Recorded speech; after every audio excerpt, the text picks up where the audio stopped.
Hello, it's 7 p.m. in your world, not in ours. This is the Pro Synth Network live, and we're doing a pre-recorded show. Let's just get it out there. Let's not beat around the bush. We're recording this yesterday, and that confuses me.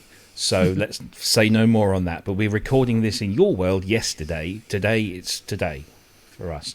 So there might be things that have happened between this moment in time and your moment in time that we aren't aware of, and if we don't speak about them, that's why.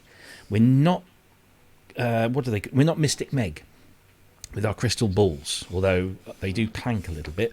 We don't have that ability, so there you go, bear with us. So anyway, welcome. This is episode 115 of the live-ish show, coming to you as per normal from the Pro Synth Network. And before we get into the whole thing, let's just do our normal thing. So let's just remind you all, if you haven't already, please do like, I know it's somewhere along the bottom there, like the show.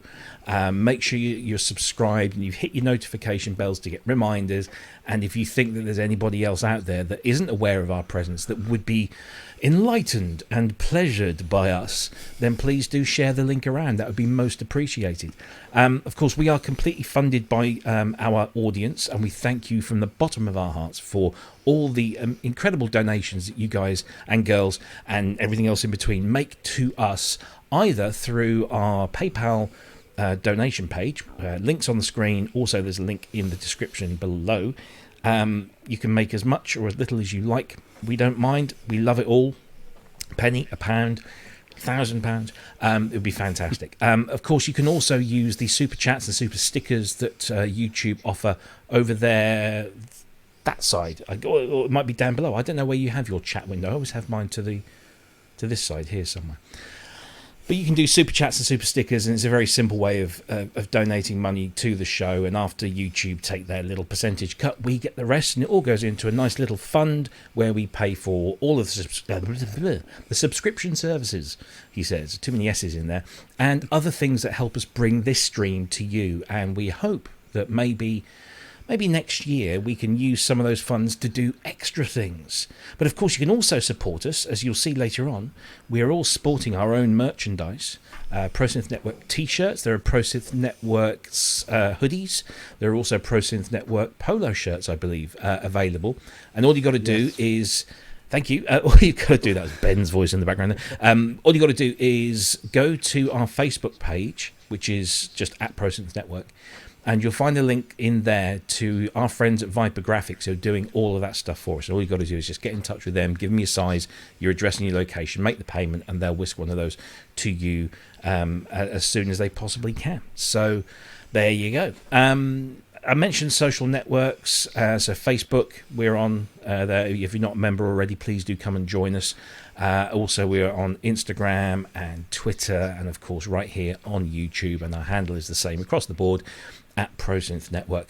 Now, normally at this point I say, if you want to ask us any questions during the show, then please prefix that with a big letter Q, but because we're not live, we can't take any questions. So we'll just imagine there are questions coming in, and we can ignore them like we normally do.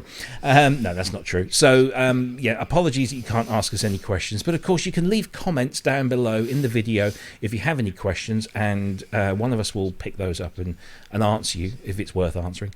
And we'll do that. And of course, let me just remember, if you are watching this show on catch-up, which I will be tomorrow, just to see what you guys are saying about us, you can still donate to us through the YouTube service, because around under my finger there somewhere is a button that says thanks, and it works just like the super chat and the super stickers. You can hit that and you can send some money that way, but you don't have to. You're not obliged to do so. We will always try and keep this funded somehow, somewhere, even if you people don't like us. But you keep sending us money, so we must be doing something right. Anyway, I'm going to shut up talking now because I'm getting thirsty. And we're pre-recorded today, so we've got some news topics to discuss. We've also we're going to dedicate half the show, if not a bit more, to Arturia V Collection 9, which is something we've all been playing with for a little while. And we thought, wouldn't it be nice if we just spoke about one thing and gave all our opinions on it, and maybe gave some demonstrations of these things, and at all times trying to avoid copyright strikes. And we'll go through that. And of course, if you have any questions, throw them in the chat or the comments box underneath. Anyway, to ably assist me in doing such things, I have my two regular co-hosts and friends, Mr. Kent Spong and Mr. Ben Simpson. How are you, gentlemen? I'll do. I'm all right. Yeah. Yeah. Are you feeling better, mate? Yeah, much better now. Yeah, I've set up the other side of the room tonight because I was trying to get all this to come through, so we could do some. Well, I could join in the demos of the V Collection, and unfortunately, I've not been able to get it working. So I'll have to be a bystander. Well, I'll tell you what, you mime, and Kent and I will do some awful stuff to make you look awful. You see, go on then. It's just like you're there, isn't it? Yeah. It's just like you're there. Yeah. Good stuff.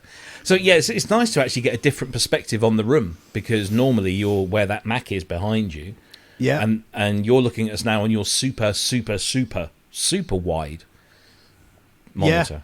Yeah, it's the camera's just on one side of it, and it's all a bit crazy. I feel a bit out of sorts, to be honest. I wish I was back down there. Well, you're here now, and we're glad you are. So good to see you, mate. Mr. Spong, how are things in your part of the world? Yes, all good. Thank All you. good. All perpendicular. Yeah. Everyone that follows you or knows you and certainly watches your streams knows that you've had a special acquisition of the not gear kind. Oh yes, I certainly have. Tell us. Well, I was mad enough to purchase a Ford Mustang. Not as just you do.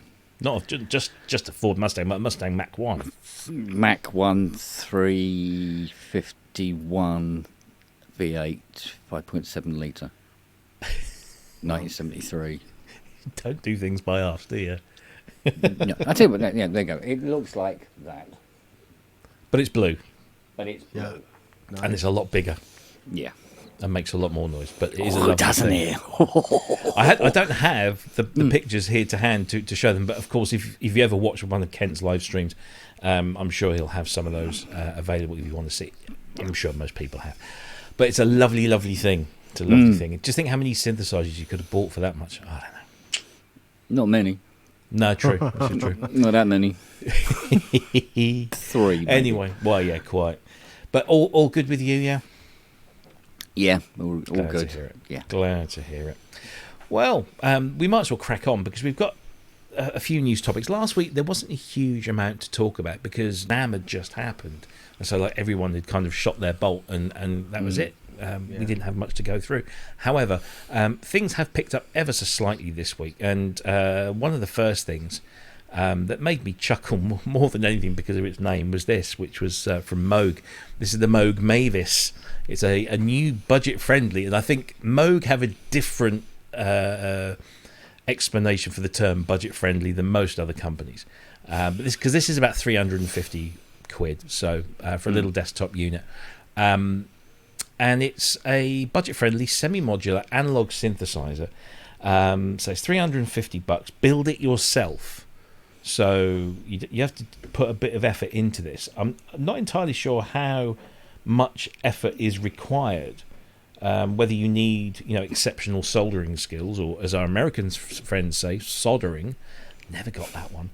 But it's an interesting little thing. It's got a 24-point batch bay, full range analog oscillator with pulse width modulation, waveform mixing and mod source mixing, a VCF, which is a 24 dB Moog low pass ladder filter, an audio array LFO and 4-stage envelope generator with wavefolding and modular utilities, and a keyboard made up of tiny little buttons. Somebody posited earlier this week that this may be called the Will o' the Wisp collection, because there was in the UK children's TV show there was a character called Mavis, and there was also a character called Moog, the Moog. And so we wouldn't be surprised if we saw other Moog instruments of this size in similarly named devices. But anyway, I don't know. This doesn't necessarily appeal to me, but does it appeal to any of you two? It doesn't really appeal to me, to be honest. It's like I'm not sure who it's aimed at. I don't know. I'm not really sure what they're trying to achieve with it. It doesn't really fit in with the other products of a similar nature. You know, they've got the DFAM and DFAM, yeah. What was that other one? The subharmonic. Was it the Mother 32? Yeah. It's kind of near them, but I don't know. It's odd. I thought what was interesting, and our friend Godric Wilkie in the Facebook group pointed this out. So what's the obvious thing here? The patch bays. The patch bays and the locations of the patch bays. Yeah. So the location of the patch bay on the Mavis is on the left, but on the DFAM it's on the right, and then all your cables are over your knobs and your switches, and that would really annoy me. And I know that probably a lot of modular people would say, no, this would be absolutely fine. But it's also worth pointing out that it does fit in with Moog's 60 HP semi-modular Eurorack size type synths. So you can fit it into these things, although as you can see in that picture, they've got something else on the left-hand side, so it's not full width like the others. It's, well, I don't know. They say in their blurb, I think it says just down here, build it yourself semi-modular analog synthesizer that invites creatives to begin their journey into the Moog ecosystem. And Moog seem to be focusing a lot on building these small things for beginners. Yeah. And then they're doing all this other stuff at kind of the other end. And there's kind of a gap in the middle for just like good standard type synthesizer. I don't know. Just, Some could argue that they've not got it quite right at the top end, I suppose. Well, yeah, there is that argument. That, although there has been recent firmware updates to sort out the Moog one. But what do you reckon, Kemp? Yeah, I can see this as if somebody's an electronics enthusiast or wants to dabble in that kind of thing, and maybe low-level introduction to synthesis and stuff like that. But yeah, it's like it doesn't quite fit perfectly into that particular frame, and it doesn't really fit particularly well in any other frame. Come to think of it, it's very, I don't know. It's odd. It's kind of weird. It seems like quite a niche thing to me, and you need these things to be like really successful, Yeah. They've got to sell lots, really, and I don't think it's the kind of product that would sell lots. I think it's the kind of product that might sell a few hundred. I mean, I've listened to some of the demos, and it sounds nice. It sounds Moogie or Mooggy. It does have that sound. But I'm just wondering,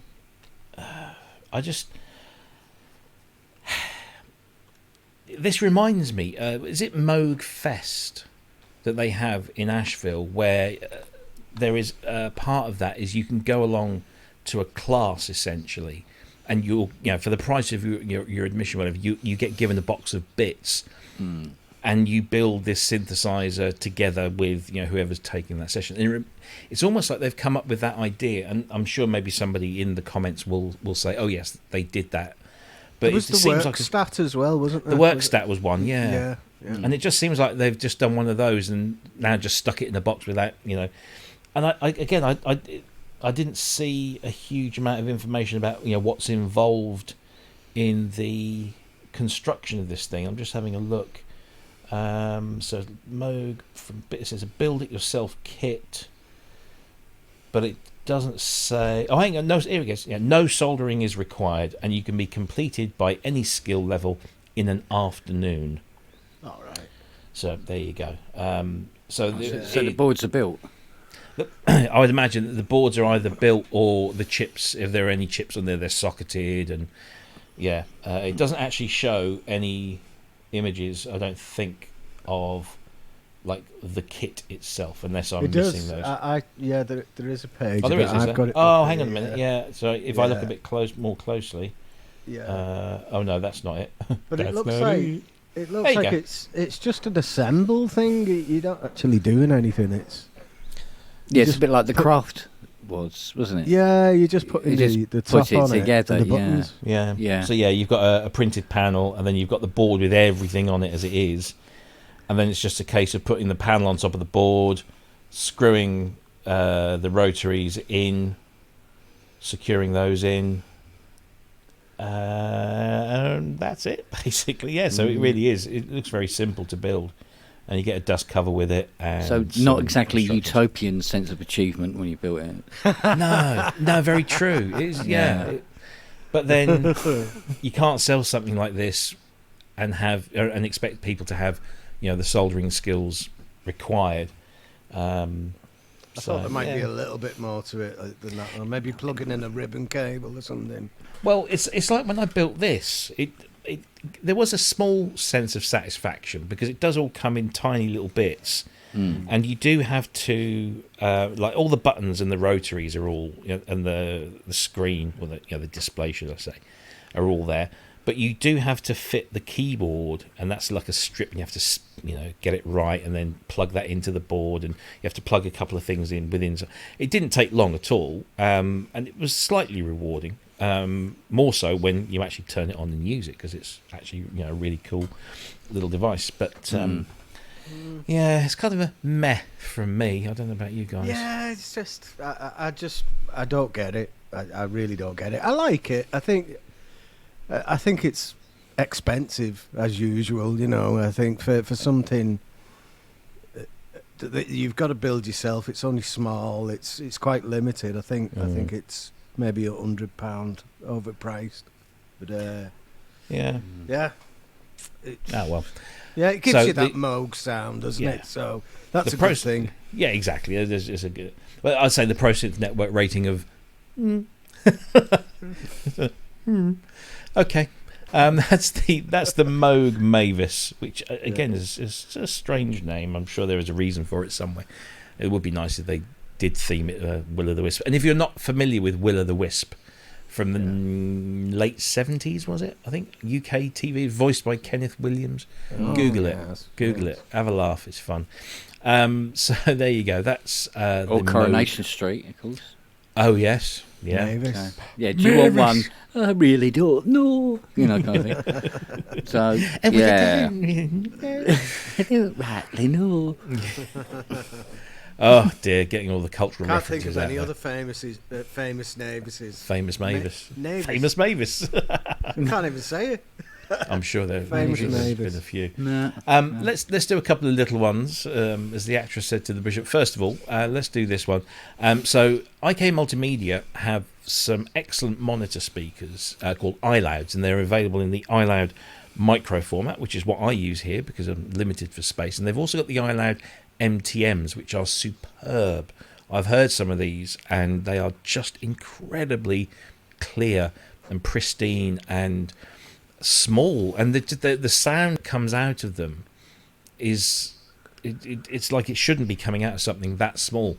But what they've done now is they've built up a package, and iLoud MTM speakers are now officially recognized by Dolby in terms of being used in a Dolby Atmos situation, whether that's mixing in the studio or in your own front room home cinema style. So iLoud IK Multimedia have seen this and introduced a pack where you can buy 11 iLoud MTM speakers along with the ARC speaker setup system with a little microphone and the software to do all of that setup. And then, of course, you can use Dolby's own configuration tool, which is like a very elaborate Excel spreadsheet where you put in your room dimensions and it tells you the best placement positions for all of your speakers.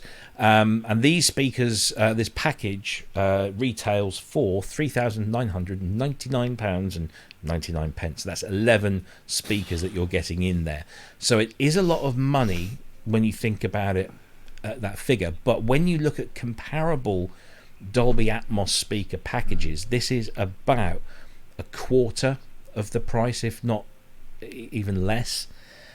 These do represent seemingly excellent value for money, and because they're so small, and because they also are individually powered and can be mounted onto a regular microphone threaded screw, you can put these on mic stands, you can hang these from the ceiling, as you're seeing in some of these pictures here.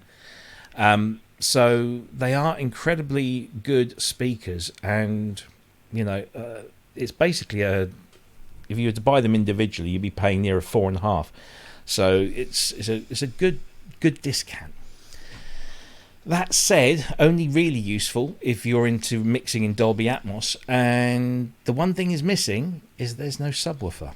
These do have incredible bass response, but if you're going to do Dolby Atmos mixing, you do need at least one subwoofer. And so you would have to go out and buy one of those if you don't already have one. How would that then be integrated into this system? Would it just slot in, or? Yeah, so basically you will need an interface, an audio interface that is able to spit out the is it 11, 12 channels, because it's 7. A standard Dolby Atmos system is 7.1.4, so 7 main speakers, 1 subwoofer, and then 4 overheads, shall we say. So you're going to need a system that's able to do that, and obviously software such as Logic Pro that can handle that, and I guess Nuendo does it as well, and what have you. So you're going to need all the other gubbins, but as far as your speakers are concerned, you need something like this plus a subwoofer to hook up. I'm not well up on this at all, so forgive the questions, but I'm sure there's people watching this who's got the same questions. If I got this, because when you first posted this on the group, I'm like, my jaw dropped just thinking, wow, $4,000.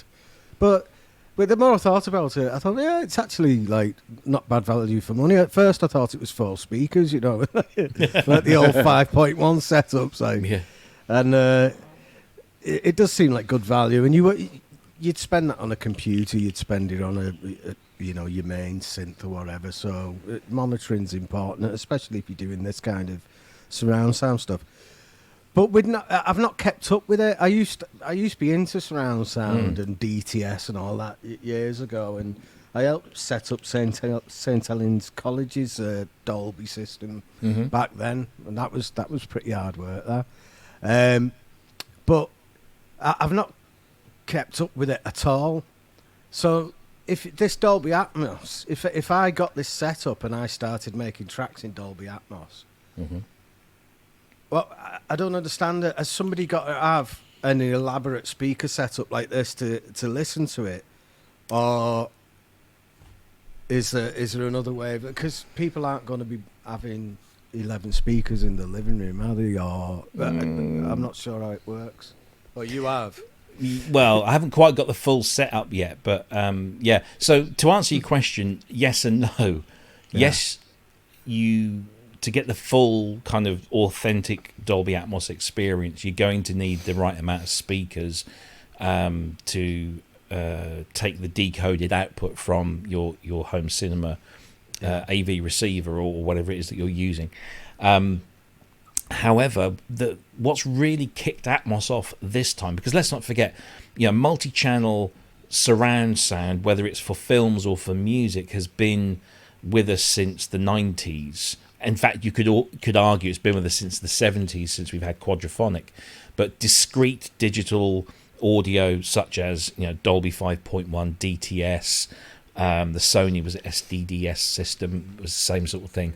That's been around since the 90s, and it is a case of having the right amount of speakers. However, what's kicked it off this time and it kind of made it stick is the various algorithms that are now being used in things like iPhones and what have you, that can decode Dolby Atmos into a virtual surround environment. So you just wear a normal pair of stereo speakers, but using technology, you can change all the the phases and what have you to fool the brain into thinking that sound is coming from one of any number of those 11 points that these speakers represent.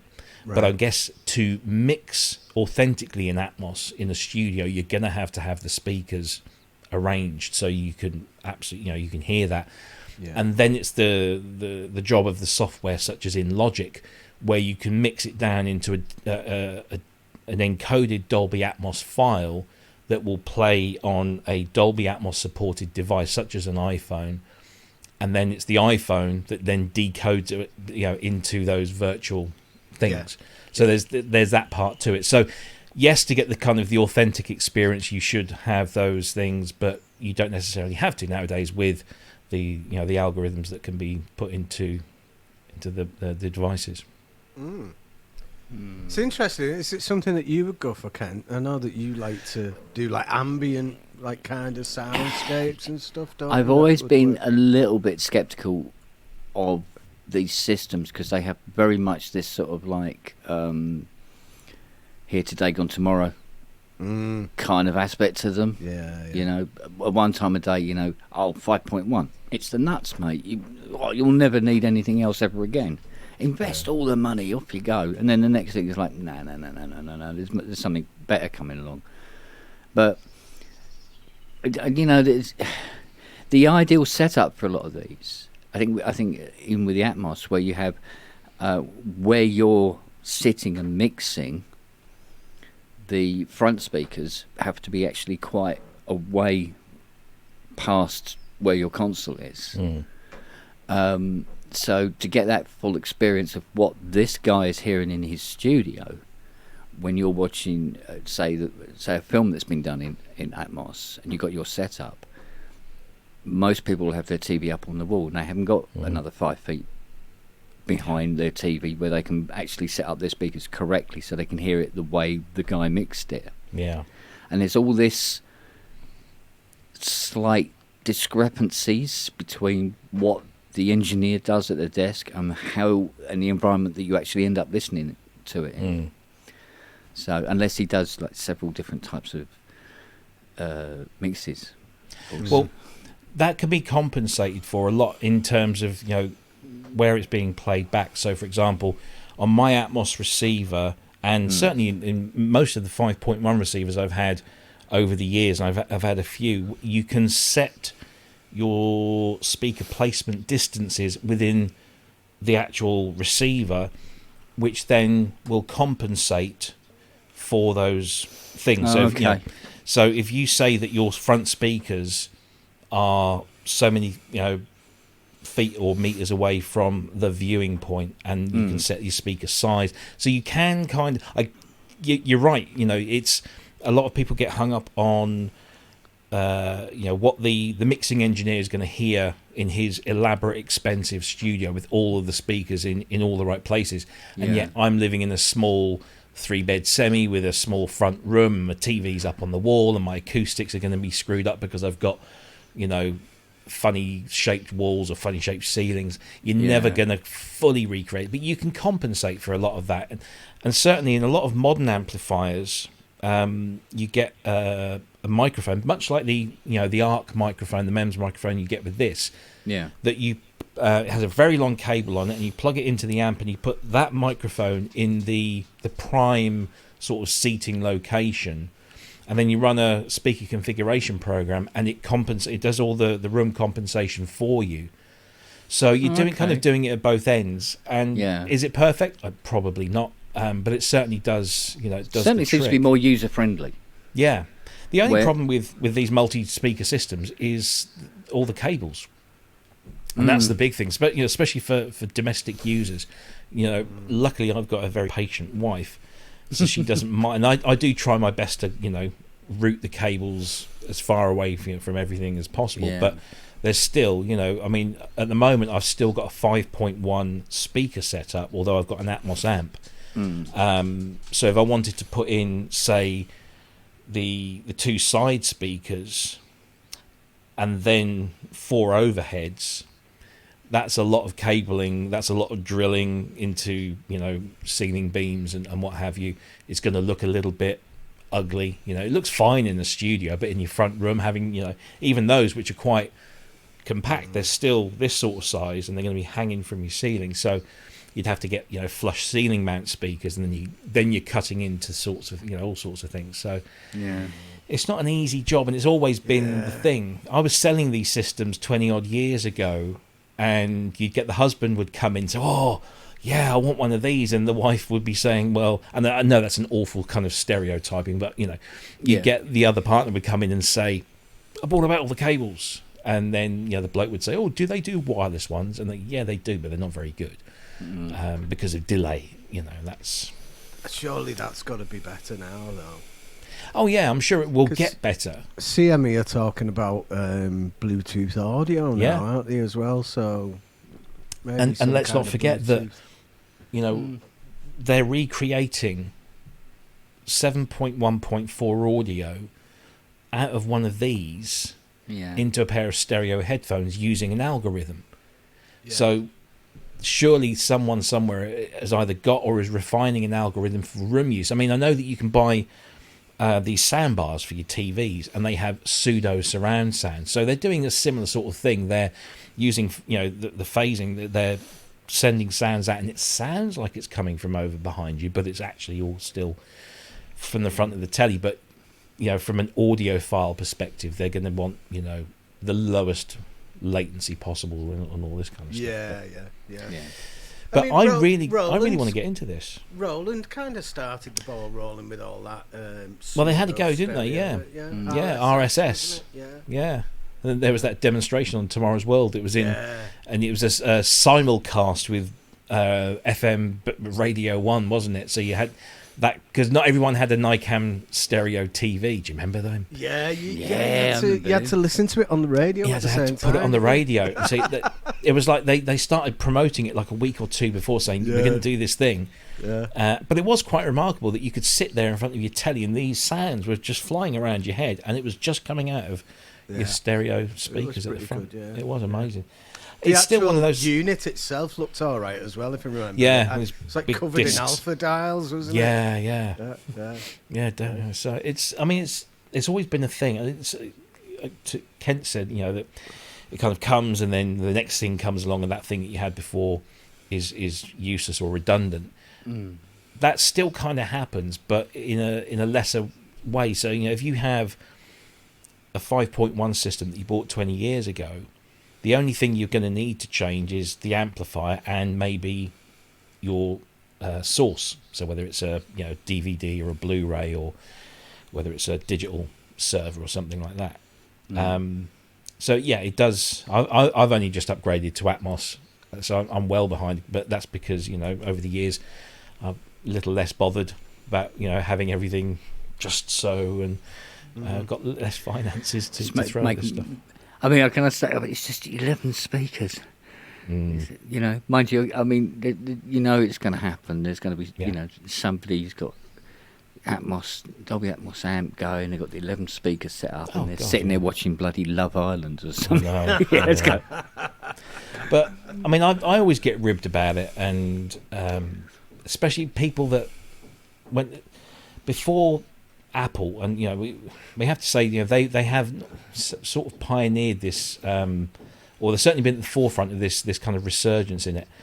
Up until that point, I mean, I've got tons of 5.1 mixed albums. I've got, you know, pretty much all of Depeche Mode's catalogue has been remixed in 5.1. Elton John, XTC, Pink Floyd, you know, Stephen Wilson, Yes. Frankie Goes to Hollywood. There's Propaganda. There's loads of content out there, but lots of people, you know, this is the one thing that really gets me. They say, "Oh, well, it's not supposed to. It was always supposed to be listened in stereo. Stereo is the natural way of listening." No, it's not, because we don't hear from two direct sources. You know, the sound is coming from all around us. It's bouncing off walls. It's reflecting off this and that. You know, there's reverberation. There's, you know. And a multi-channel system recreates that kind of spatial information. Yeah, it's exactly the same as saying that you only need like one mic to record an orchestra, isn't it? It's like, yeah, exactly. The sound sources are coming from all different places, but yeah. You know. Well, I must admit, that saving grace there is where you say about where the algorithm can be, decoded in such a way so you can hear it with just two speakers. Yeah. Still, as opposed to because I got a CD of. I'm surprised they sold it, to be honest, but there's a CD to meter and it's in pentaphonic. Yes. You put it onto a normal CD player. It's like la la la. Where'd it go? Yeah. Where'd that bit go?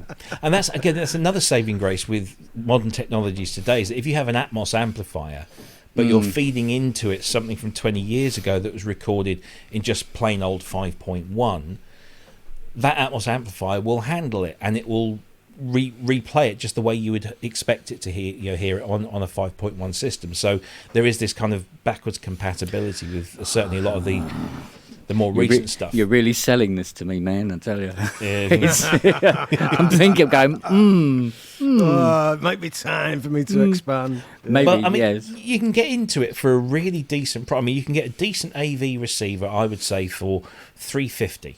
So that's a Sony or a Yamaha. And it might not be the dog's leathery bits, but it'll have a decent set of amps on it, and it'll have all the channels or most of the channels, and it'll be able to handle.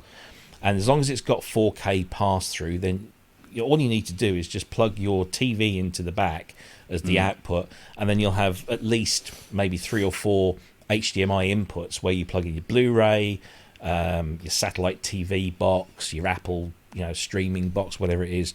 Yeah. And it all goes through, all gets decoded, and it all just gets, the video gets spat out onto your monitor or your screen, and then your audio comes out, and most of the time the amplifier will recognize whatever signal's coming into it, whether it's an old Dolby Digital 5.1 or a DTS or a new Dolby Atmos, or whether it's stereo or multi-channel, and it will change according. You don't have to do anything. It will just change the audio output and give you the best possible experience with those speakers. So I think you'll have to have a discussion with Fiona tomorrow. It can be a slightly expensive hobby, but I've always, I've had 5. I used to have a 5.1 in here, and then when I rejigged the studio, I just didn't have the room.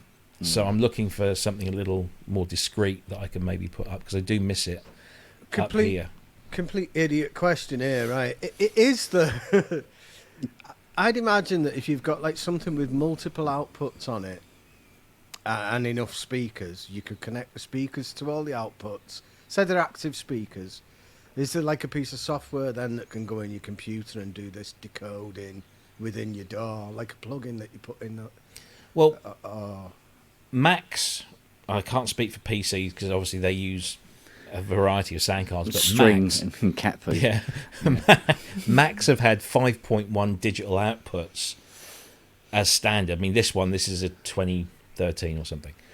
So it's got an optical. It's got a 3.5mm port on the back that you can plug a regular set of headphones into, or you can plug an optical cable with the 3.5mm converter on it, and then feed that into an amplifier that decodes 5.1, and this will spit out all the relevant digital data, and you just need the amplifier to connect your speakers up to.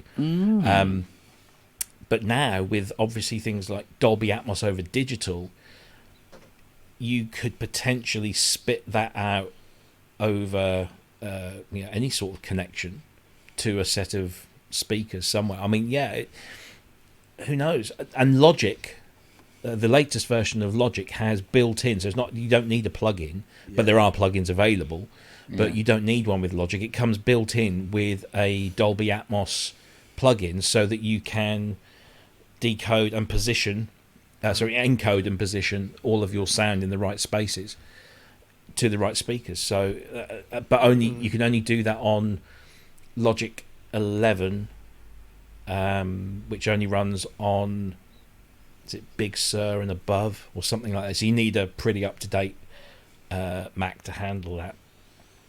I can't run it on here, unfortunately. I'd love to have a go.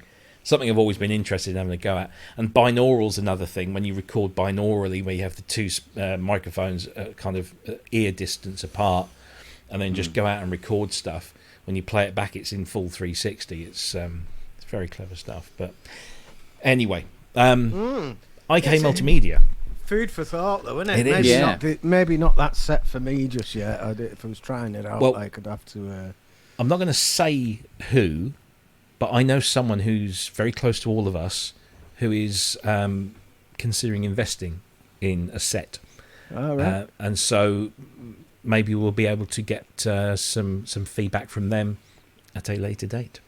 Very nice. So we shall do that. But anyway, yeah, iLoud, MTMs, pack of 11, along with the Arc MEMS mic for $399.99. Available now from all good IK Multimedia outlets. Has anybody got a clap? Pardon? Not today. Not today. It cleared up. Would you like some clap? Go on then. This came left field. I wasn't expecting this at all. This is a new audio plugin standard, and this is Yuhi's website, and they've developed this new thing called the Clever Audio Plugin, hence the word clap. And Bitwig are involved as well, and it's basically a new open standard for audio plugins and hosts. But the difference here is that it is an open standard. It offers modern features, innate stability and rapid support for plugin and host developers. And the main advantages that they are saying is that it's using cutting-edge plugin technologies designed for modern computers, softwares and paradigms, and has better performance for modern CPUs, better and faster organization, better modulation, and of course is built with MIDI 2.0 pretty much as, from the ground up, so it's not having to adapt to anything. Lots and lots of benefits, really, according to the blurb here. It's a single CPP HPP glue layer for C++. It's open source with a liberal license. MIDI 2 just works because it's basically inspired by MPE, so it can adapt to any future MIDI standard wherever a solid standard exists. We allow developers to freely decide how to apply it.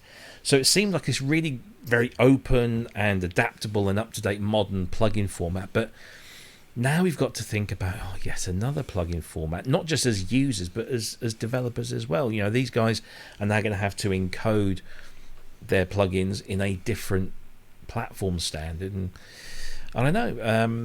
Yuhi are developing this and with Bitwig, and Bitwig has got it built in as standard in the latest beta. But according to the list, there are lots and lots of people involved or certainly interested in using this, particularly from this list of people: Arturia, Avid, Cable Guys, Cocos, who do Reaper, Epic Games for the Unreal Engine, FabFilter, ImageLine. I'm skipping through here, so apologies if I miss your name out. Presonus, Plogue, Togu, Valhalla DSP. There's lots of well-known names that are either expressing a big interest in this. Even the mighty Dexed DX7 plugin is using clap in the open source domain. So, do we need another platform? Is it time that VST and audio units died and moved on to something a bit more flexible to the modern MIDI users' way of doing things? I think ideally it's just one format for everything, isn't it? That's it. It's a bit like the VHS Betamax thing, and we're bringing in another one. We've got audio units, we've got VST, we're going to have clap. There's a few, but really we just need one. It just needs to be one, and it's like cross-platform, everything. It just works. And maybe that's what this is aiming to achieve. If that's what this is aiming for, then that's a great thing. But I don't think we need more confusion. We need it simplifying, really. Yeah. I want to plug in. All right. Well, I get the clap. There you go. Sorted. I have to say, it's a slightly unfortunate choice of acronym, isn't it? Yeah. I mean, or do we just have smutty minds? Is it just us and our smutty minds? I think it only really. I don't know. Is it really only here? Well, certainly in America, I think it's a thing as well. Yeah, I suppose so. Yeah. It's probably because we're old and got smutty minds. Yeah. More than anything else. But what do you think about this, Kent? Well, you see, the thing is, it's Yui, isn't it? Yeah. And it's like, do you know what I mean? I mean, it depends how this pans out. I mean, if it's extremely malleable, it can be used on everything seamlessly, then, yeah, let's bring it on. You've got to say, with UE being involved, their plugins are just incredible. So there's probably some real reason and thought gone behind it, and it is probably going to be beneficial to everybody if it kicks off. But at the minute, I need to know a bit more, really. I mean, as a company, I mean, because UE are doing it, it will be good. It will be good. Because and people will pay attention to it. They won't just exactly. Because I mean, when you take things like Zebra 2 and Diva and stuff like that, they're timeless. They just don't get old. They're still sort of like you plug them in and and run them, and it's like, whoa, wow, Indeed. Well, it's interesting. It'll be interesting to see how that kind of develops and who else adopts it. I mean, Bitwig have obviously adopted it. It'll be interesting to see if Apple and Steinberg and all the other PreSonus. I think PreSonus were listed in there, so they're already. Yeah, they are. Yeah, PreSonus. So. Yeah, it'd be interesting to see how well that gets adopted, because that was the one thing that bothered me a little bit when I moved from PC to Mac many years ago, was that on a PC it was just VSTs, and then when I moved into the Mac world I had the option of audio units, and I decided to prefer those over VSTs because that was an Apple format on an Apple machine. It just kind of made sense. You'd probably get the best performance. But then certain hosts don't support audio units, particularly Reason. I'm looking at you guys. You don't support audio units. In fact, you don't support VST3s. You only support VST2s. And so now whenever I install a plugin, I'm having to install, just to make sure, the VST2, the VST3 and the audio unit as and where it's available. And sometimes I even put the AAX in just in case one day I might decide I want to use Pro Tools. Unless it's a stupid size, but if this clap comes out and it's one of these things where it doesn't matter what you use it on, it's going to run. Then wipe everything else out. Yeah. And ideally from a consumer point of view, that's what we want. But of course, the converse argument to that from the developer side is that it might limit innovation if you're all having to conform. But this is open source. Yeah, that makes the difference. And it seems to be set up in a way that if you want to innovate, you can do, and you just kind of bolt that bit onto the clap protocol, and then your users can use that and still carry on using everything else. So maybe that's the way forward. Who knows? But interesting. And we want one. It could be what we need. Actually, it could be. It could very well. People get stuck in the ways. It's like VST3's been out ages now, hasn't it? It's. And it's supporting MPE and MIDI 2.0 straight out of the box because it's been developed, with that stuff already there. Yeah. Good. So be very interesting. Yeah, absolutely. Well, that's if you want to know more about that, just go to the uhe.com community pages and search for uhe clap. And once you've waded through some of the NHS information sites, you'll be able to hopefully get some more information on that. If you're a developer or a potential user. Another quick one, software from the software world, and I want to get Ben's input on this one because he knows what he's talking about. Ben obviously uses Cubase a lot. He uses it in the studio and out live, and Steinberg have just launched VST Live, which, and I don't mean to be facetious, is kind of like main stage for Cubase, isn't it, really? But it's a little bit more if you read into it. So it's basically, it runs on both Windows and Mac, and it allows you to set up your performances and host your instruments and your effects and everything in this thing. But it also can combine with lighting systems, and you can run your whole kind of lighting system through this one thing. And I don't know much about this world, so that's why I'm going to hand over to our resident Cubase Steinberg live user, Mr. Ben Simpson. What did you think of this? Yeah, I'm really excited by it because it's not that dear as well. The Pro version's only about £85, isn't it? 85 quid, Yeah. which is a lot more well, twice the price, maybe a bit more of main stage. A little bit but, more, yeah. But one of the things, I'm a main stage user. I use main stage all the time, and I really like it. It's a belting program.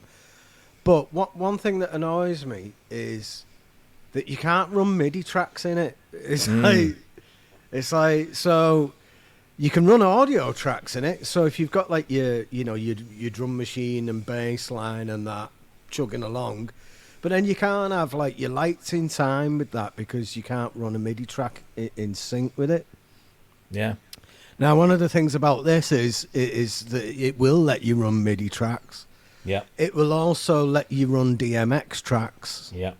So you can communicate directly with the lighting. So it's a lighting controller as well. It'll let you run video and spit video out in sync. So if you've got like those big screens behind you or a projector or wherever, you can have synchronized video going out. You can send metronome to your drummer, lyrics to remote devices all over the stage. And it's got all the usual main stage kind of features that you use all the time, like the ability to bring lyrics to a remote device, the layers in chords the and everything, keyboards, and I think it's a really good move if they get it right. It could tempt me to swap over from main stage to that. I'll definitely try the demo and give it a whirl. But yeah, it looks very exciting. I mean, it could create a lot of work for me, but it might be worth it in the while, because I take two laptops. Two laptops into the shower. Two laptops out. I take two laptops out at the minute. It's easy for me to say. I take two laptops out at the minute, and I've got Cubase running on one, main stage running on the other. Wow. Main stage and the X32 software running on the other, and they're all synced up. And so if this could do it all, brilliant for me. It's a great move. It certainly seems it's really ideal for anyone that's Cubase based in their studio. Here's now a seamless way to get that out live, and I think main stage might have to up its game because of all this extra stuff that's going on there. We've not had a major main stage update for quite some time, so maybe that is on the cards as well. But there's a few features missing from it now. It was a groundbreaking piece of software that first seemed as though it was Logic without the sequencer, but it's a lot more than that. It's a lifesaver live. It can do so much, and this just looks as though they've said, right, well, they've got that bit right, they've done that, but what about this? You've not even catered for that at all. You've got no DMX controls in there. It's like, I don't know. It's like that I filled in a questionnaire at some point and he did exactly what I asked for. Oh, we like what he said. Yeah. And it's really, it's exactly what I need. Yeah. And you mentioned about the pricing. So VST Live Pro is currently on offer. It's normally 110, which is not an awful lot amount of money. You probably get a lot more than that for just doing one gig. So it's paid for itself in that. But it's 85 quid on offer at the moment. If you want there is another version which is Elements. It's normally 68, currently on offer at 51, and so that's a slightly cut down version. And of course, there are educational discounts as well. It might not be that cut down though, because I use Cubase Elements live because I didn't want to take my dongle out. I've got Cubase Pro in the studio. Sorry, smut. Yeah, because I didn't want to take my dongle out in public. Yeah. I got Cubase Elements to use on the laptop, and it does like nearly everything. It's hardly streamlined at all, really. I think the MIDI list editor's missing, so that's a bit of a pain in the arse when you want to edit lights, because that's how you would do it, really. I think the DMX stuff is missing from Live Elements. Looking at this, right, well, that would make sense. So probably maybe the video. So if you're not really into doing the whole lights thing, but you want layers and you want a sequencer with a click track and a recording facility and set lists and that kind of thing, then Elements is probably your thing. But if you want to go whole hog DMX with lyrics and chords and all this kind of thing spat out, then it's not a massive amount of money for. Yeah, for what and you can do. get those little DMX to USB adapter things. Okay. So you just pop them into your laptop, stick a DMX, and then cable it all through your lights. You're Okay. communicating directly with the lights without any kind of lighting interface of any kind. So Yeah. great move that. I'll take your word on that, 'cause you're the expert. Really good. Yeah. Yeah. Well, let us know if you get it and what you think of it and how that works out on the road with you guys. That'd be Yeah. Very I think we'll probably definitely try that. Definitely, because it could make things a lot easier for us in the long run. yeah, for So, sure. Ken, you got anything to say on this? I mean, obviously you're not a live musician, but No, well, I must admit, I was hoping to see something in Cubase 12 along the lines of their old Cubase Connect, okay. which is the one where you can connect to people across the internet, Right. and it works out all the download timings and stuff like that, and then it places it all in together, synchronized in the DAW. And it seems to have disappeared. Doesn't seem to be listed anymore. Perhaps it didn't really work very well, and they've just given up. Maybe. But yeah, I mean, it's something that Cubase needed to do. And take it. Take it out like that and be able to use it with those sort of thingies, because it's sort of like because Nuendo is getting further and further away in terms of facility over what Cubase was doing before. They were very, very similar things, and then Nuendo's been getting quite ostentatious, and Cubase been getting left behind. Yeah. Also, I've just noticed on here that there is the capability to communicate with iOS devices. So it's quite common nowadays to have a small, an iPad Mini or something on a clip on your mic stand, and you can then see your lyrics. You can see you can mess around with your audio and stuff like that. So there is a connection in with that, so you can have lyrics spat out onto your iOS screen, or the chord patterns, so you can all keep in tune. Or there's You could probably even use Cubasis on it, and then then you've got access to the MIDI note editor. Then it's interesting stuff. But anyway, excuse me, it is available now from Steinberg.net. VST Live, 85 for the Pro, 58 I think it was for the standard, or the Elements version. That's the word they use. And available now. A couple of quick ones. Let's see, because I want to get on to our kind of main thing. That's that. There you go. Adapter. So it's USB to DMX. Well, what does DMX use on the? Is it just a standard 3? Yeah. It's It's just XLR. standard, and you can daisy chain from one to the other. Okay. So you only need one of them. Well, nice. Yeah. Cool. Laughing. Right, couple of quickies. Announced this afternoon was this from our lovely friends at GForce Software. This is a new Streetly Tapes pack for their M-Tron Pro. It's violins and Vox. It sounds gorgeous, and they've done that whole thing that they do is they do all the samples, then they record them to tape, and then they put them into the Skeletron, and then they sample it from the Skeletron. So it's what you're getting is actual samples from a Mellotron of modern stuff, so you get that character and that quality.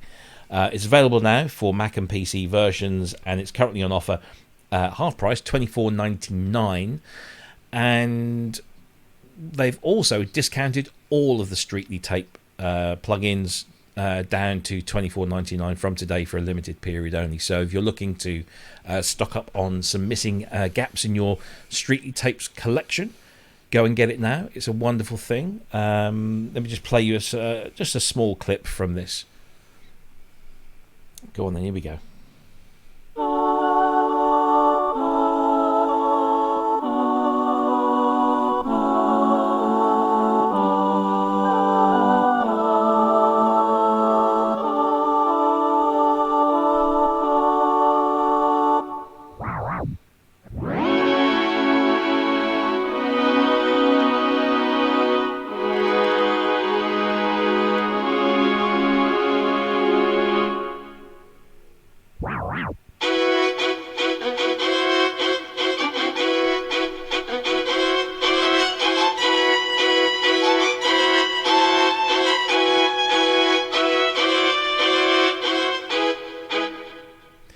to say there is something rather lovely about strings and the mellotron.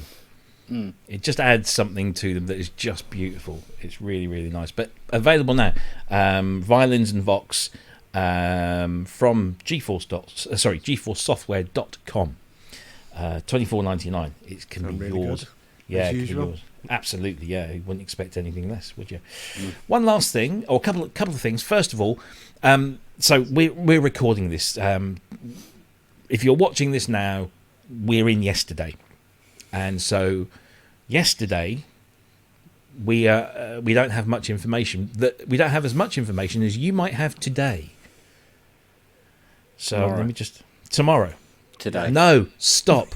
Don't, because you're messing timey-wimey. It just no, don't. So, if you're watching this now, you're probably well aware of this, but because we're recording this today, which is yesterday, we don't know a huge amount about this. But a major music publishing, online publishing company or magazine, shall we call them? Announced something at 8 o'clock this morning that they shouldn't have. Apparently they didn't get the memo, or maybe they got the memo and chose to ignore it to get the hits on the page. I don't know. Call me cynical. I get called a lot of things, and call me Cynical that as well. Cynical, thank you. But it appears that Roland Cloud are adding this to their Roland Cloud package. It is a Jupiter 4, and it looks the business, but of course we have no audio examples, but it's worth pointing out that this is a plug-out, which means it's ACB technology, which means that this should go into things like the System 8, and this will keep a lot of people happy. What we don't know are the specifications. We don't know whether it's going to remain just as a 4-voice or whether they've increased the polyphony, as you could do with software, or whether they've just stuck with the original. But it looks, certainly in this image that came from this website, and the only reason I'm putting this up is that I know that this is a thing. This is true, and you will know about it when you see this go out on live, unless they change their minds again. But this is a thing. I've got inside information, and it is a thing. Thoughts, guys? I mean, lots of people have been asking for Jupiter 4s and Jupiter 6s, and Cherry Audio came along with their, what do they call it, Mercury 4, which was that, and we thought that was lovely, but this is from Roland, so you would expect it to be as bob-on as you could possibly get. Thoughts on this one, gentlemen?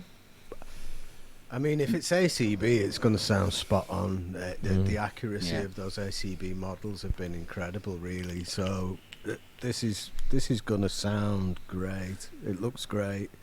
I would have. We've got the Pro Mars, haven't we? Which is essentially very much the same thing. So I would have maybe rather have seen the Jupiter 6. Yeah, me too. Than this, but yeah.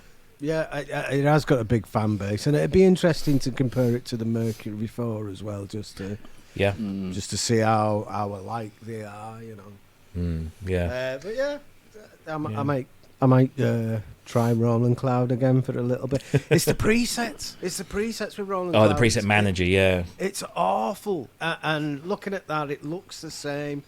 It's like we're not using Windows 95 anymore. We don't need a preset manager like that. We just don't need it. It's easy enough to do, and it's a bit haphazard, isn't it? Because some of the instruments have got a decent one, and the others haven't, and they're not really in any kind of specific order as well. The only like kind of notification you get is BS at the front for bass or SY for synth. It's just not good enough at all. Keep that thought in your head for what we've got coming up in just a short while. Keep that thought. Kent, Jupiter 4s, are they plenty around, or are they in good condition? Do you see a lot of these coming through?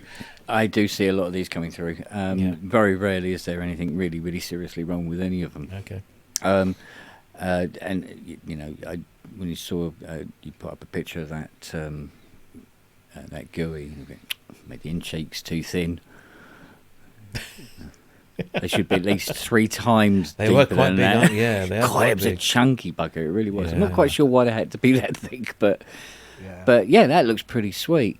Yeah. I'm still, I'm still floating around in the ether, sort of like subscription. But I do love those, and like the fact they put the official Roland VU meters on them. Yes. Yeah. You know?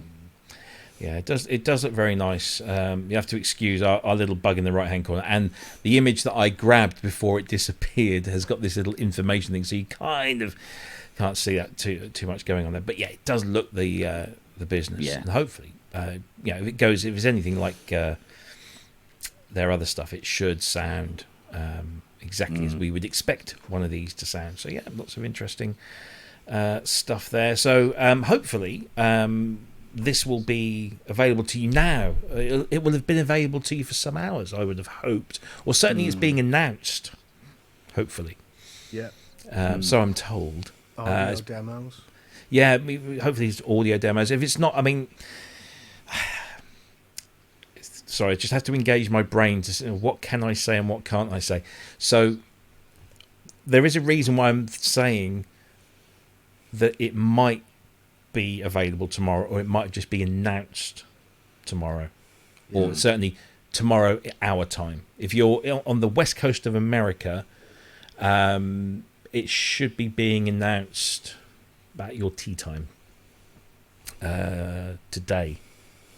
yesterday. You know what I mean. Anyway, we should all know about it tomorrow. No, I haven't in got a some clue way. what you're talking about now. No, I don't. Yeah, just yeah. Whatever. Jupiter 4, Roland Cloud is coming. Enjoy, and hopefully we can talk about it properly next week. Who have we got on next week? Oh, yes, we've got Sonicware people next week. So maybe we can speak to them about that.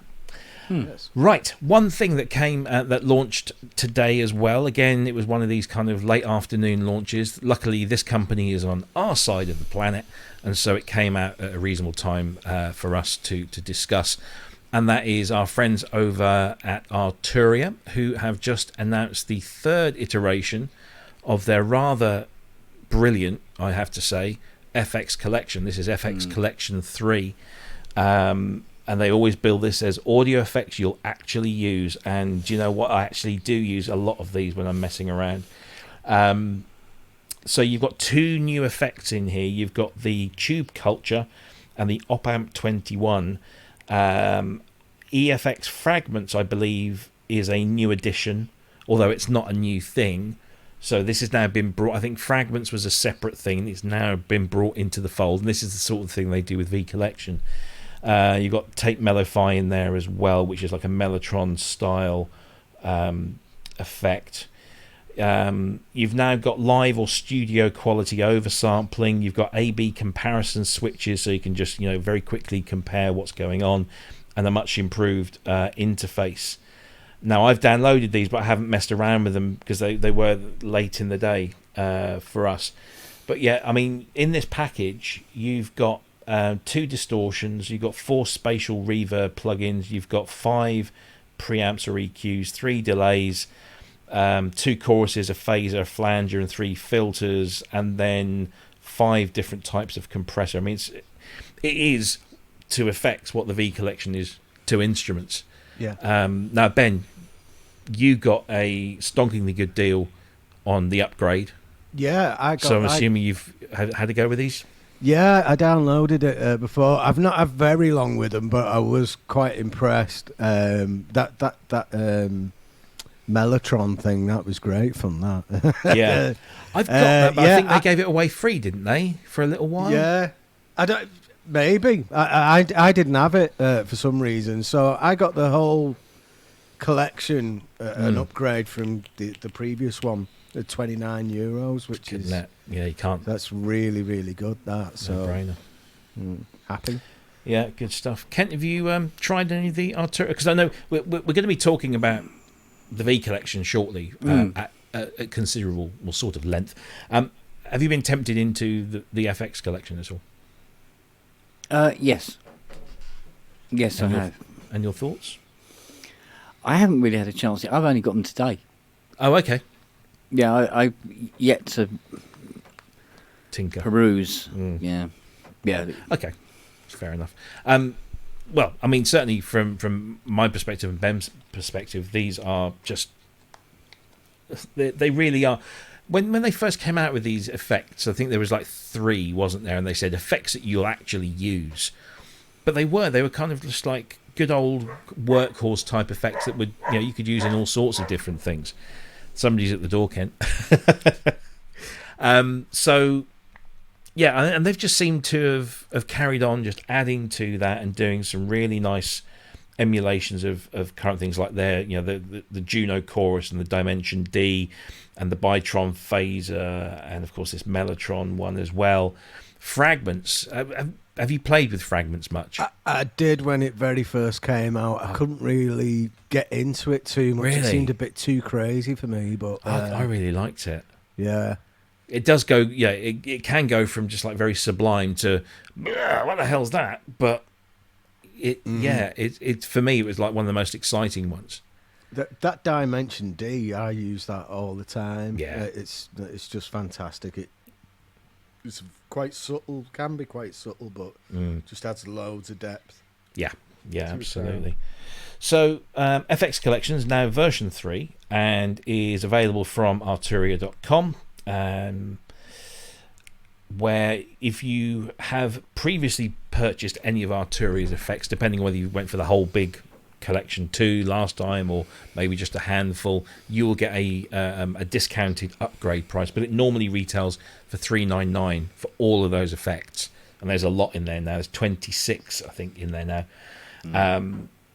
$399 for the full package, but your discount will depend on what you've previously bought, so sign into your Arturia account and you'll find out, which kind of seamlessly leads us into what we're going to spend the rest of the show talking. We don't have any special guests today, so we thought we'd devote this time to something that we've all gotten into in various different ways. So certainly I've had V Collection since about 3 or 4. Ben, how long have you had V Collection for? About the same? Yeah, maybe 5, probably. Yeah. But of course, Kent, you got into it about a month or 2 ago and just went all out and bought the whole thing. Literally about 2 or 3 weeks ago. Yeah. Okay, cool. So you've got some people with lots of kind of time with it, and then we've got Kent over there who is kind of new to it, and we thought, well, this would make for an interesting kind of discussion about Arturia V Collection 9, which it's only been out now for about a month or so. They've added some new stuff to it. They've updated some of the stuff that's in it. And they brought in SQ80, which up until then was only available on its own. So that's now part of the package, which seems to be what Arturia do. They do like maybe every year to 18 months they'll do an update to V Collection. And in between they might sneak out 1 or 2 effects or instruments. And then the next time the V Collection gets updated, they're brought into the family. So it's kind of a nice thing. And of course, if you buy those independent ones and then upgrade to the next thing of V Collection, you'll get a sizable discount, or a suitable discount, should we say. So V Collection is Arturia's virtual instrument collection, and it contains a huge amount of wide and varied instruments. So let's have a look what it does have here. Let's just bring this up full screen. So before we get into the specifics, and we're going to discuss some of our favorites. So first of all, you get Analog Lab V, which is I guess it's kind of a cut down version of Mainstage in a way. You can access all of the instruments from this one thing, and if you are using, as Ben is and as I certainly used to do, a Arturia Keylab controller, then it blends in with this very well, and all of the knobs and controls at the bottom of the screen that you see just here are mapped directly to the Arturia controller, so it makes for a very integrated experience. So that's kind of the overall one-stop shop, shall we say. But you need all of these instruments to feed into that. And so in terms of analog synths, we've got new to the collection a Korg MS-20V, CS80 V version 4, and then Prophet-5 V. And you might be saying, well, they've had the Prophet-5 in there before, but we'll come to that in a moment. Vocoder V, OPXA V, they had to change the name. The June 8 V, the Buchla easel, the Mini, the SEM, the Jupiter 8, the ARP 2600, the Modular, the Synthy, and the Emulator 2. In the digital realm, they've got SQ80 V, Prophet VS. Again, you might be saying they had that already, but again, we'll come to that. Matrix 12, CMI, DX7, Synclavier, and CZ. Then you've got a Farfisa, a Mellotron, and a B3 organ. And then in terms of pianos, you have Piano V3, which is their modelled piano. You have Selena, Clavinet, Stage 73, Whirly, Vox Continental, and two new packages that were teased a short while ago. So we had this thing called Augmented Strings Intro, I think it was called. Now we've got full augmented strings and this new one called Augmented Voices. So it's a stonking collection of all kinds of gear: analog, digital, electromechanical, acoustic, and now these kind of hybrid things as well. And it's an amazing collection of instruments. So we've been playing around with this, and I think one of the questions we've been asked most is about the CS80, because of course we have Mr. CS80 himself over there, Mr. Kent Spong, who is more than just a little familiar with how these things work and how these things operate and sound.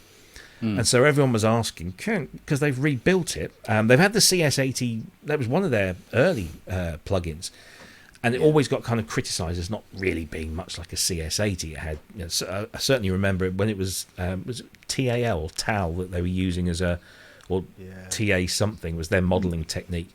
Yeah. A lot of people were saying similar things to what they say about Cherry Audio. Oh, it all sounds the same. It doesn't really sound like a CS80. But they've rebuilt CS80 this time completely from the ground up. It's not just an update. This is a complete rebuild from the bottom up. And Kent told us he bought this, and his first comment just blew me away. It's just like, they've pretty much nailed this CS80. Or words that I don't want to put words in your mouth. So tell us, Kent, as our resident CS80 expert, what are your thoughts initially on that CS80, and why do you think that? Well, there's a lot of things in it that corresponded directly to the original Matey that I personally feel have been missed on a lot of the other versions by Arturia, as well as other versions of from other software manufacturers. They've missed out on a few tricks and stuff. So although there may be one or two little discrepancies here and there, it's one of the most authentic ones out there at the moment. Because there are a few, aren't there? There are a few, and some are pretty good in one area but not so good in another area. So the Memory Moon one? Yeah. There's a lot on there that's really good and very, very accurate, and then there are areas of it that are not so good. Whereas the version 4 of Arturia's one seems to have got more of it right now than any of the others have before. So there's nice little touches as well, like for instance at the top where you have that panel where you have the little trim pots. Oh yes. So you can actually physically detune VCOs from each other.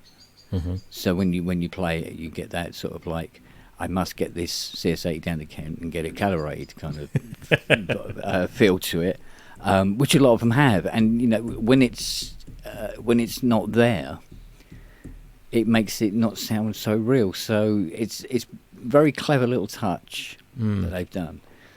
So, they seem to have mapped it out pretty well now. Yeah. Well, certainly one of the things that I felt, we were saying this before we came on air, was when I was reading articles about, and we might as well get it out of the way because we're always going to talk about Vangelis when we talk about the CS80. But whenever I read an article about his sounds, I was always amazed that they were predominantly based from the presets. Yeah. So he would select the upper and the lower presets and then maybe tweak a little. And so that then made me think, well, I'll just go to my CS80 V previous versions and do that. But I always seem to struggle in getting anywhere kind of close to a Vangelis sound, whereas with version 4, I mean, you guided me through. You said, let's get this particular sound, this kind of Vangelis-y type sound, and it was selecting those two presets and then just adjusting the brilliance on them a little bit and just knocking the footage down on the second one. Yeah, and away we go. And there it was just there. It was, oh my god, that sounds so familiar. Yeah.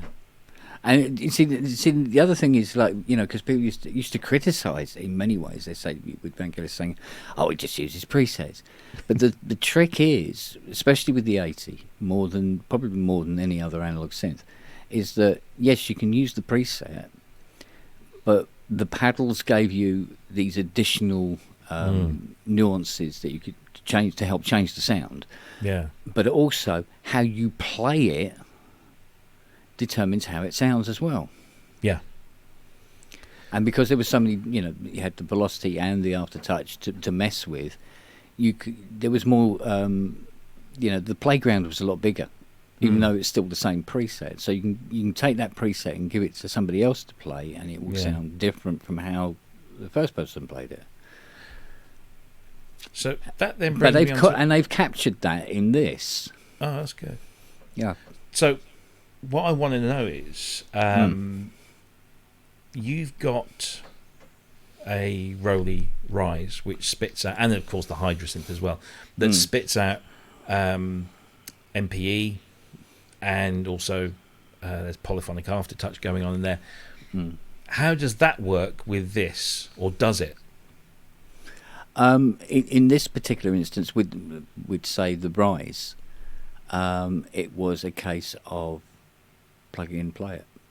That's all I had to do. Simple as that. Yeah, it was just doing it, and it even accepted when you glide down the Rise, it glides as well. Where normally, as if you were using the ribbon. Yeah, exactly. Where I've had quite a few plugins where yes, it responds to the notes. Yes, it will do the aftertouch, but when you glide down, it goes what? Yeah. It stares at you, going, "Oh, I'm sorry, that wasn't a pitch wheel movement." Yeah. So, oops, as for why, so yes, so the integration was very good. It's the same with the Hydra as well. Just plug it in, play it. So does the CS80 V respond to polyphonic aftertouch? Yes.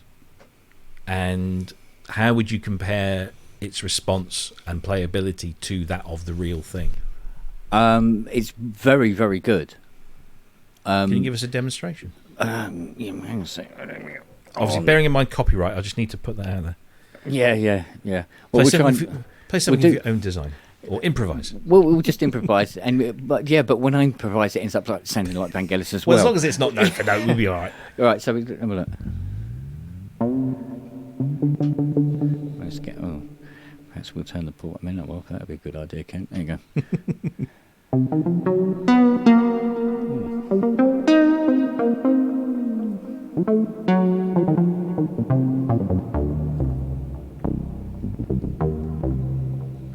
Yeah, you think? It really does. I mean,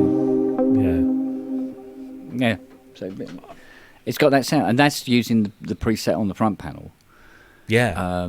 And like I say, just with that little bit of brightness on it, and boom, there you go. You got the sound. There it is. Yeah. I mean, I've got that dialed up on here as well. Let me just make sure I've got the right one. There you go. And literally, all I did with that. Let me just bring that up on screen. Sarah, how do I share this? Here we go. Let's share application window, and we'll share that, and then hopefully you'll see. Oops, my Logic. There we go. And let's bring up the plugin. Oh, is it not going to do?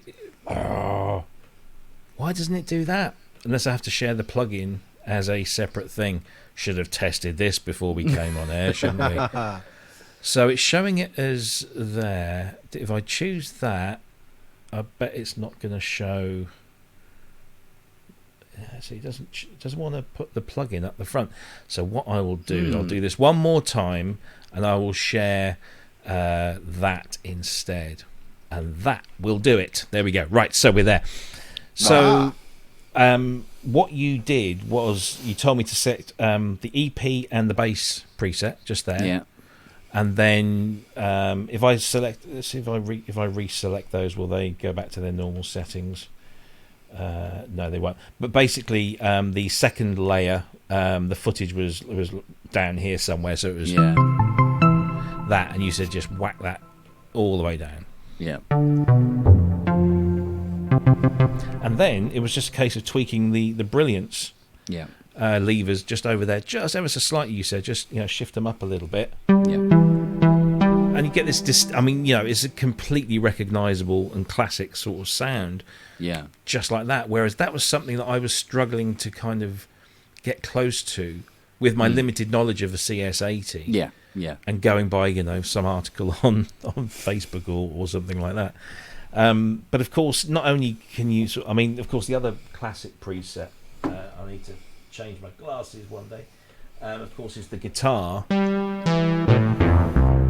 Well, now you want to close the brilliance quite considerably. Exactly, yeah. So just bring that. No, not that one. One. That's the puppy. Yeah. The global brilliance.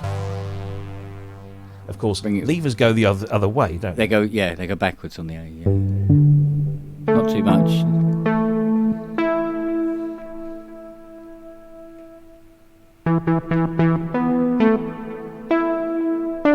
That's kind of, we're getting there. Yeah. And obviously, you would do a much better job than I, because you kind of know this thing inside out. But I mean, it really is just messing through the presets will get you that kind of instant satisfaction. Yeah. When I say presets, the CS80 standard presets off this front panel here. But of course, you have a huge amount of presets that come with it. Yes. That sound absolutely amazing. So.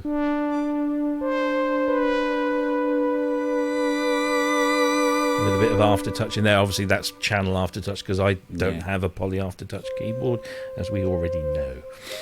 But yeah. Very nice. There you go. But, and there's no messing. There's none of that messing around with MIDI transformation settings and stuff like that. You just plug it in and it goes, right, well that's the glider, don't worry, that's fine, that's poly aftertouch, off we go. And it's the same with the Hydro, and same with the Hydro synth. So just...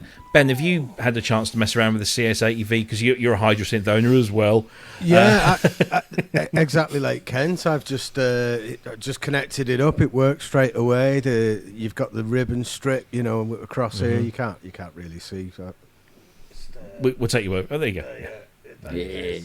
This works straight away. Yeah. I like to use it through the Analog Lab because you've got everything there, and with having this as well, it's all mapped out, so I can just go through the presets here. Exactly, and everything comes up on the display, doesn't it? Yeah. Something that really annoyed me is that this big button that you've got here, this one. Oh yeah. If you press and hold that, it favourites a sound. I didn't know that, so I've been jumping for the mouse every time I've liked a sound and clicking the. So you can just press that. I could just stay here and do it all here. You see, I packed my Keylab away, but I only got the Mark 1, so I don't think I've got that function on there. But the integration's pretty good. Yeah, it works out the box with all of everything that's in the V collection. Yeah, but I just think that with Analog Lab's a great starting point because you can just whip through all the sounds dead quick. You can go to different categories. Like we were saying about Roland earlier, the preset system. Yeah, it's a completely different story on this because you've got your favourites, but then you've also got coloured tags. So You've got like red, orange, yellow, green, blue, and grey, but you can name them anything you want. So I sometimes find that the categories that they come up with themselves isn't necessarily how you want to favourite things. You know, Sure. so you might have a bass sound that's supposed to be sub bass, for instance, but makes a great lead, but it's automatically in the bass categories. Stick her in your own leads folder, your own leads category, and you're away. It's just about being organised and getting results quickly. Yeah, you don't want to be faffing about for ages. And I think that Arturia have pretty much nailed the preset system. They've got it just right. And with the Analog Lab as well, if you've just got Analog Lab and not the full collection, you can whiz through these presets and, you know, do some basic edits. Yeah, because it does come with a lot of them just in Analog Lab, doesn't it? Yeah, but if you've got the full V collection, then you find a sound that you like and you can jump in and edit the full thing by calling up the original interface and not this streamlined one that you can see on screen now. And there's a huge amount of presets available, and you can see I go and buy all of these.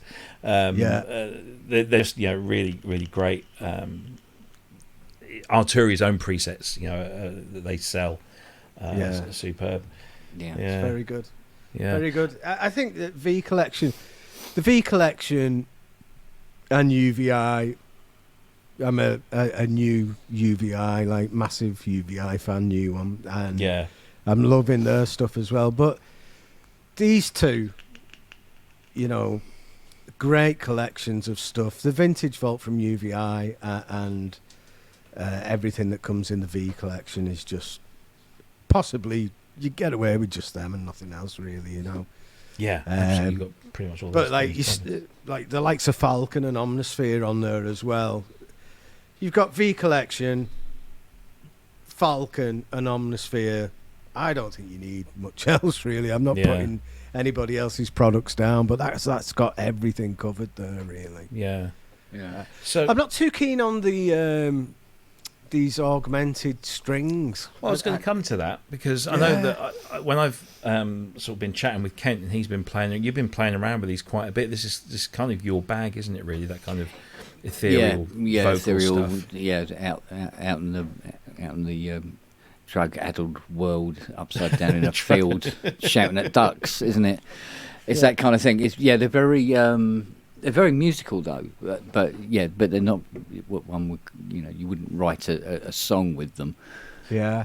I find the vocals, I find the voices more useful for me than the strings. I think the strings sound. They're quite specific, you know. You've got to do that with them. There's no like flexibility with it.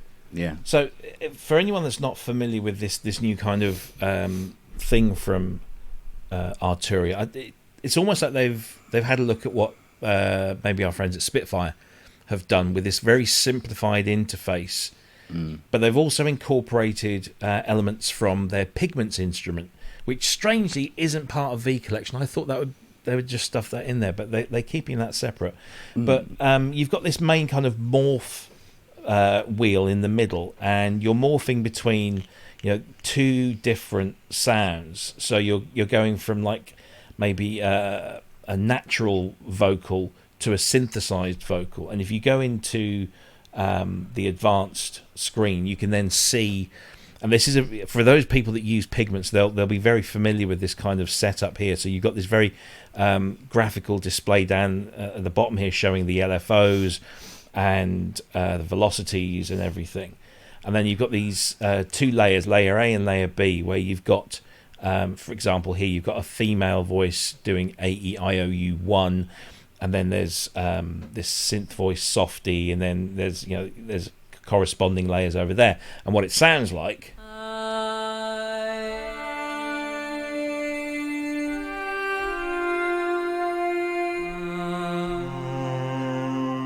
So that's what it sounds like straight out of the box. But what you can then do is use the morph wheel and morph between the sounds. So if I just play a couple of notes. Now you're bringing in this kind of rhythmic element, and you can blend and just get the right amount of, you know, whatever it is that you want. And then there's these other elements here. So there's a motion, which if you're getting this in stereo, which I hope you are, you'll be able to hear that sort of bouncing around.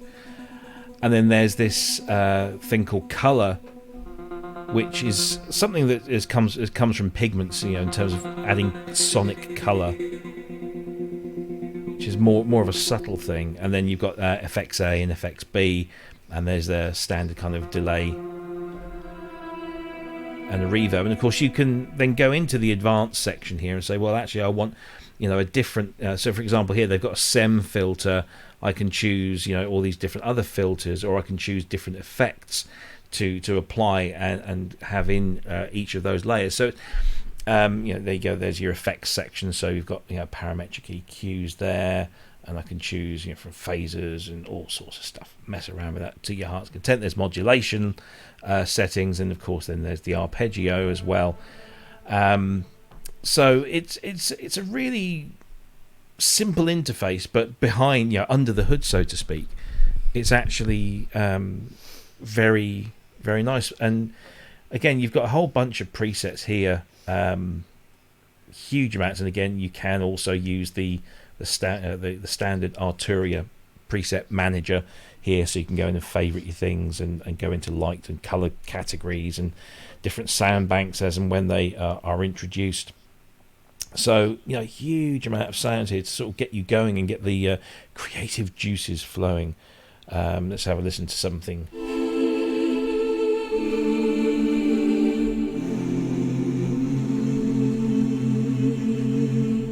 So it definitely has this kind of, you know, really appealing, you know, human vocal quality to it, and yet it's got this very simple interface, which I kind of like because I'm simple. Yeah, it is the better of the two for me.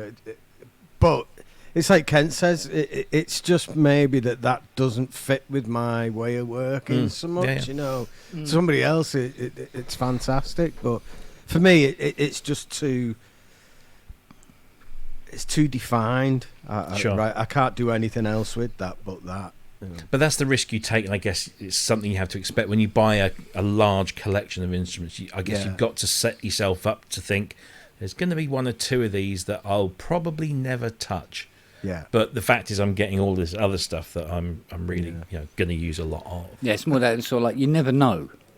Exactly, you know, until you try. One day you might go, because it's the one thing that's good about this particular collection. I mean, there are others, but there's something for every genre of music going. You go, oh yeah, I can use this, or I can use that one and use that preset.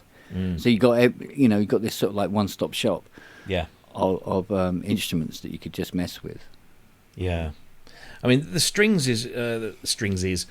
are very, very nice. Sorry, I get my grammar thing on there. This is going to sound really petty, but again, it's me. On the Augmented Strings intro, which was this kind of free version that they gave away for a month last month or the month before, when you play the key, these little elements are on the violin body, these kind of ribs, they moved. And look, I know this is an instrument, we're not caring what it does on screen, but I kind of like that, but it doesn't do it with this. There's no movement in there, and I was a little bit upset it wasn't doing it. And you know, see on the right hand side here, it would have been those red wires would have been doing, you know, some movement and stuff. And Augmented Strings kind of does what Augmented Voices does, and it takes synthesizer string sounds and acoustic string sounds and allows you to morph between the two.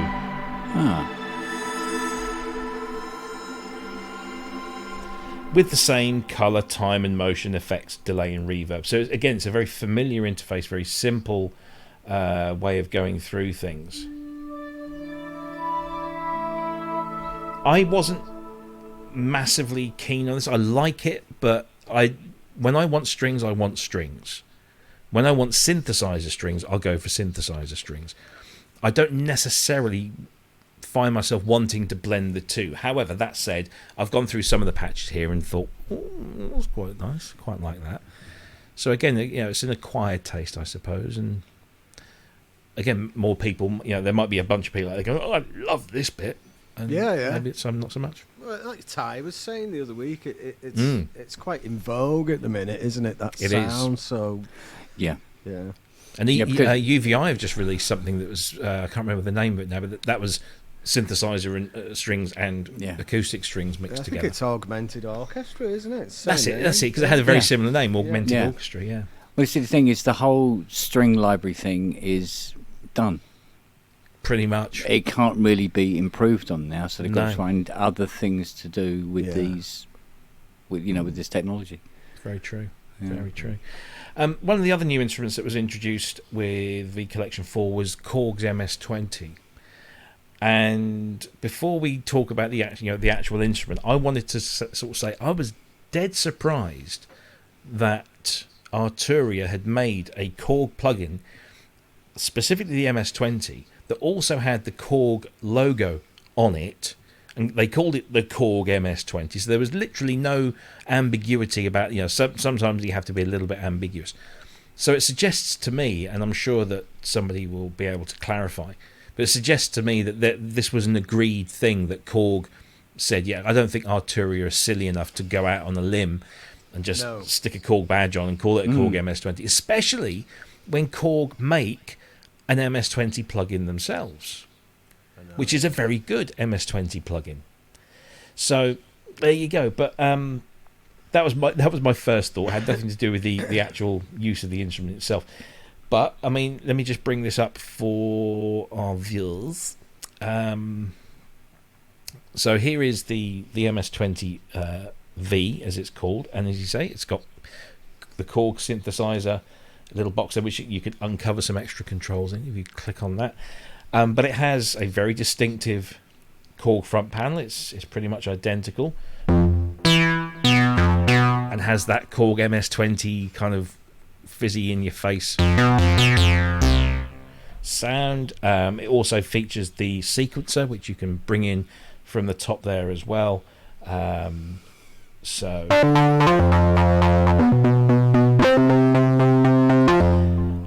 that's all available there. I mean, it's the much nuts as well, and of course you've got the effects that you can choose from as well. So plenty of options there. Has anyone had a play with this one? Because from an MS-20 perspective, it does exactly what it should do, I thought. But I've had a brief play with it. I've had a mess with it as well. It's a strange one, especially like you say with with Korg already having their own.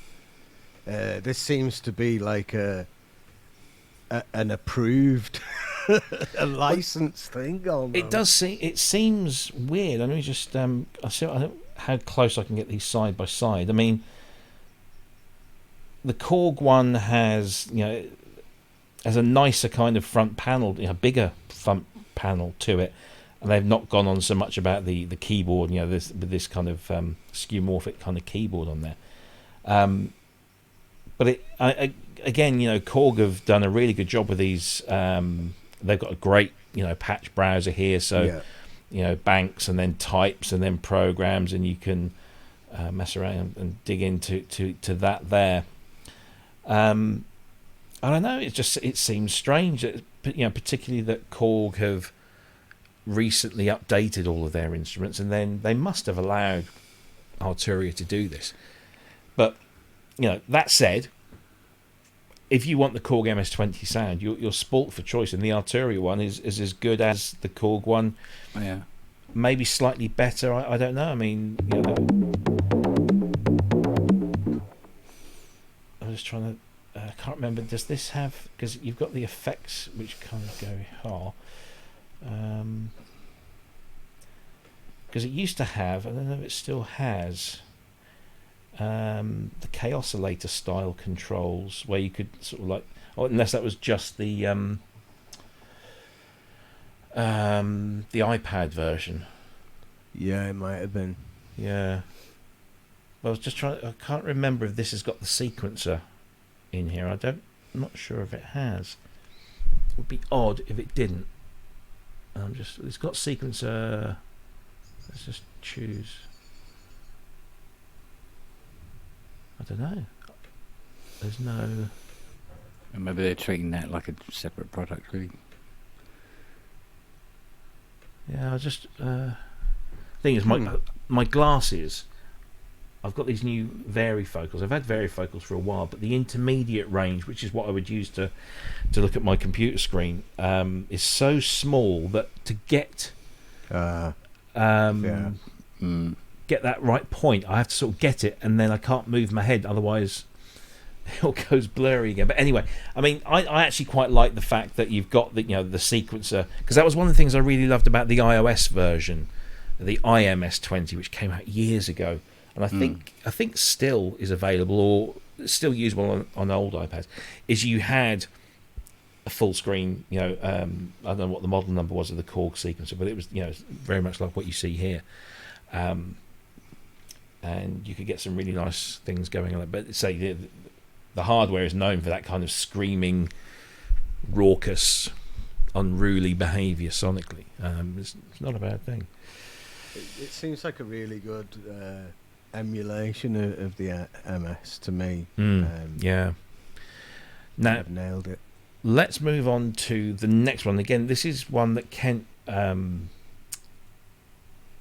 was quite happy with, I should say, because Kent, you do like a good piano as well. I do like a good piano. And I think a few weeks ago, I don't know whether it was on this show or your show, that you were talking about the criteria that you kind of go through when listening to a sampled piano or a modelled piano or an actual piano to determine, has it got the qualities that you're looking for.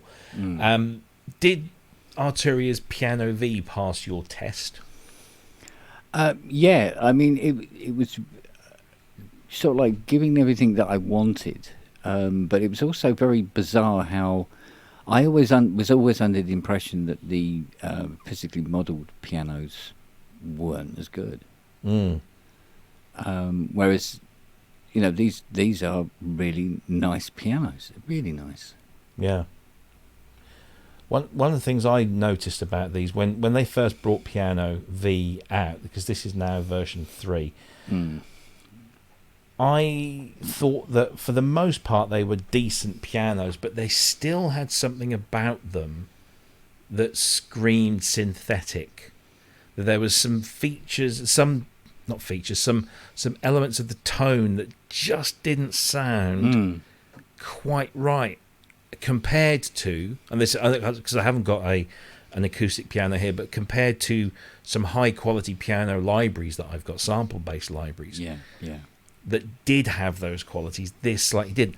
But V3, again, a bit like the CS70 V, so it's CS80 V. Oh, maybe they will do a CS70. It's all possible.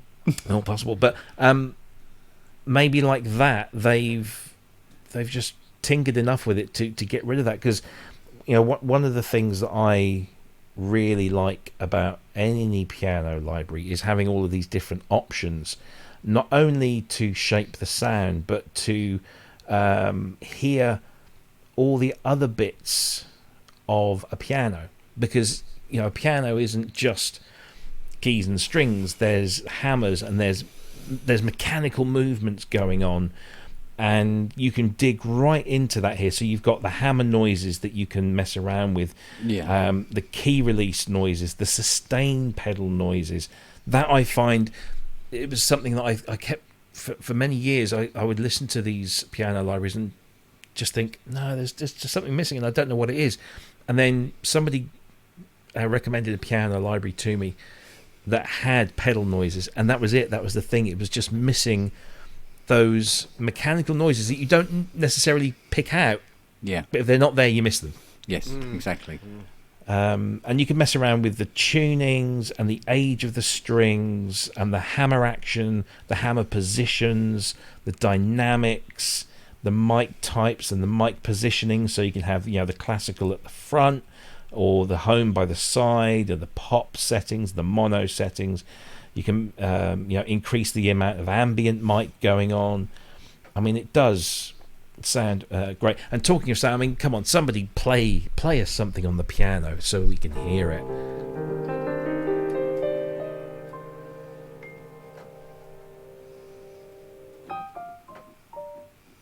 Oh no, I can't do that. That's copyright strike, isn't it? Stop. Hang on.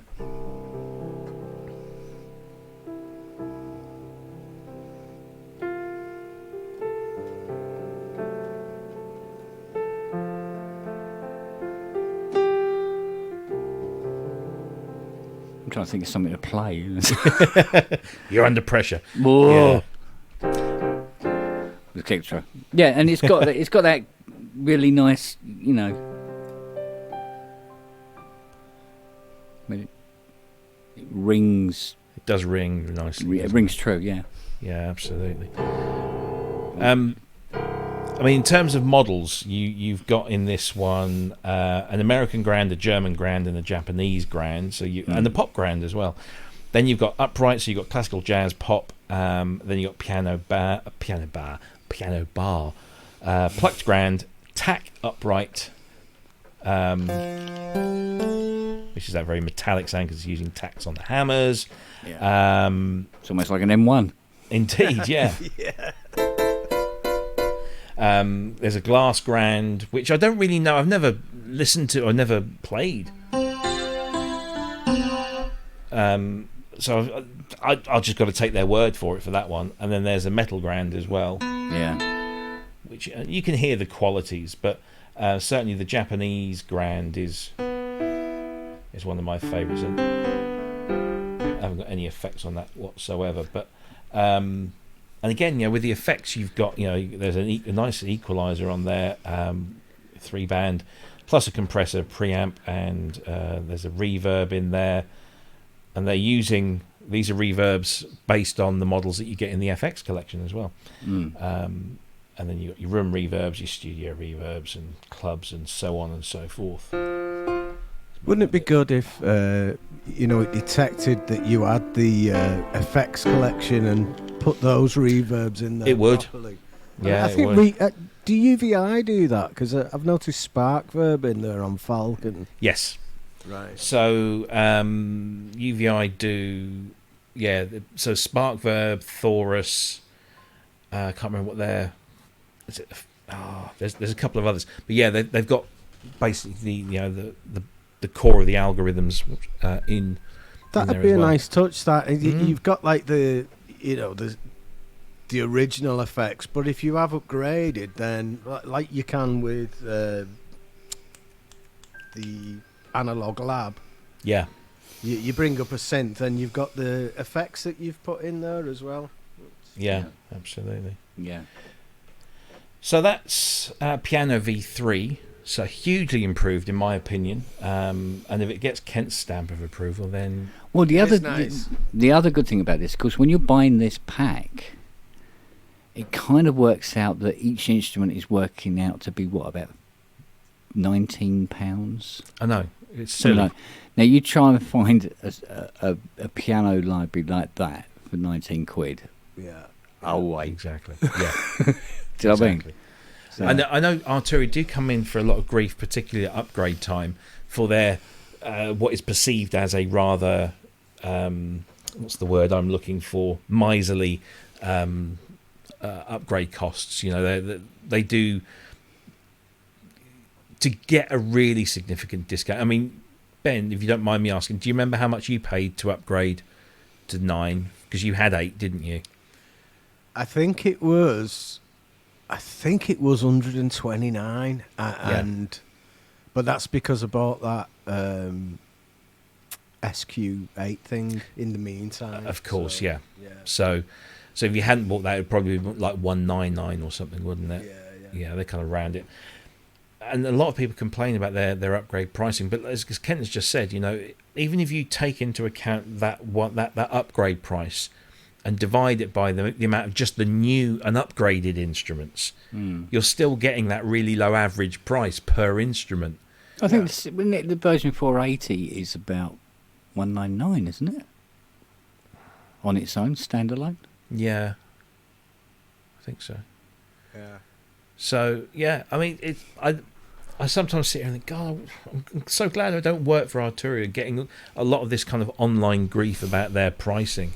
When actually, when you think about what you are getting, I know you might have paid, £400, 500, whatever, up front, but then to upgrade next year for, say, 129. I'm not trying to say 129 isn't a lot of money to some people, but when you look at the value that you're getting and you divide it up and say, well, how much, what am I getting for that? You're getting probably 3 or 4 new instruments, a few upgraded instruments. In fact, all the instruments do get some sort of an upgrade, but they're, for example, with 8 to 9, you've got the CS80, the SQ80, then you've got the Prophets, which we're going to come on to next. We're all kind of proper upgrades, whereas all the other ones are just little tweaks and fixes. But even if you don't buy V Collection 9 and you're on V Collection 8, when V Collection 9 came out, all of the instruments that hadn't been upgraded or added still got tweaks and fixes and upgrades, so you're still getting the benefits of being in there. I'm still surprised that that Arturia haven't gone down the subscription route. And I don't know whether I'm pleasantly surprised or not, because you would have thought, given that Roland Cloud and UVI, Sonic Pass, they all seem to be going that way. Arturia seem to be sticking to their guns so far. I mean, they might tomorrow turn around and say, the new Arturia subscription thing. And then they come in for a whole bunch of other stick because we don't like subscription models. But I think the value for I'd like to see them keep both options open, because I'm quite happy with paying £100 a year, but it'd probably break down into the same price as a subscription anyway, But then somebody might say, well, I'll pay £20 a month to get all of the V Collection, rather than pay $599 in a lump sum or whatever the as it transpires, I mean, they give you the option, because they understand that 500 odd quid is a lot of money to kick out. That you can buy it over 3 months, installments, but you get it now and start using it and only paying that first installment interest free. So that's what I've done, really. No, I did that. Did I need to? Yeah, I did actually. I did need to do it. I need to. But even if you don't need to do it, it's one of those things that if somebody's saying you keep your money in your bank account for a few months longer, but here have everything that we've got. Even if you can afford to pay that all in one go, why wouldn't you keep the money in your bank account for a couple of months longer? I would. Well, you never know what's around the corner, do you? Exactly. So you might go out and buy a stupid American muscle car. But who'd be stupid enough to do that? I mean, I don't know. Ridiculous. I've suddenly gone out of focus. He would. Oh yeah, it was me. It was you.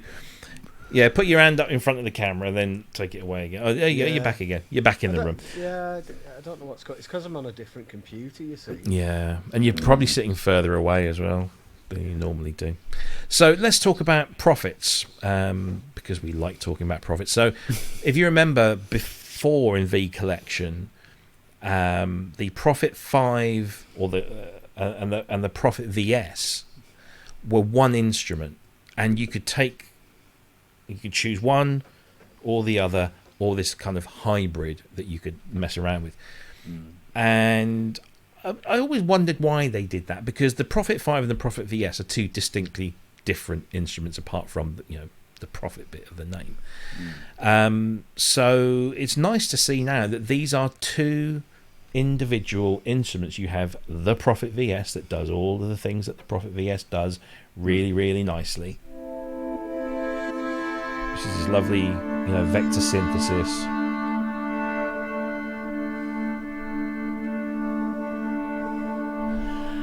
And now, of course, you've got the Prophet-5 in its own right. I just need to make sure I select the right track. I'm always amazed at the kind of the range of sounds that a Prophet can make that you wouldn't expect an analog poly to make. It's just quite a lovely simple control interface as well. But you can get so much out of it. So to the airport tannoy there. Yeah, the great thing about the Prophet-5 interface is that it is Moog-like. It's mini Moog-like. It has that, easy to interpret, nicely laid out, clean Left to right interface. Yeah, left to right, and everything's in its nice little box, and it's all very clearly named. You know exactly what you're doing, and yet this thing still sounds like an amazing thing that it is. Again, Prophet-5 and Prophet VS have been rebuilt from the ground up. I never had a massive problem with the Prophet-5 or the VS in terms of what they sounded like. Again, don't have a huge amount of experience playing any of these. I think I've played a Prophet-5 a couple of times. I've barely touched it. I saw a VS, but it wasn't switched on, and it was in somebody else's studio, and we were busy doing other things, and I need to go back and play a bit more with it. Any thoughts on the Prophets? Are you happy that they've split them up? Yeah, they should be split. I think that's definitely the right move. They are definitely they're different instruments. Lumping them all into one thing it seemed a little strange, to be honest. But I'm just having a quick look here. The sound of the Prophet-5 for me is much better than it was now. Yeah, you think that the reprogramming has really helped there? Yeah, it's just got a richer tone to it. Like you say, I didn't really think there was anything wrong with that particular one before. Whereas the CS80 had come in for a bit of stick. People have kind of left the Prophet-5 alone, but it does sound better now that it's been redone. So yeah, it's a nice machine. I mean, Kent, you've got a lot of experience with Prophet, some good, some not so. In your ears, does this do to the Prophet what the CS80 V did to the CS80? Yes, I think it has actually. There's a tone that you get from a P5, a very distinct tone, and this has that distinct tone in it. Right. You know, it's very good, very good indeed. Yeah. It was a bit low.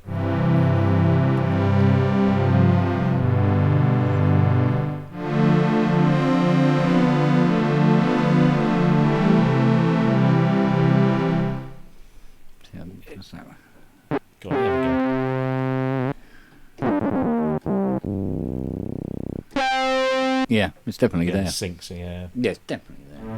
Oops, I'm selecting the right sound. I would like to do a side by side.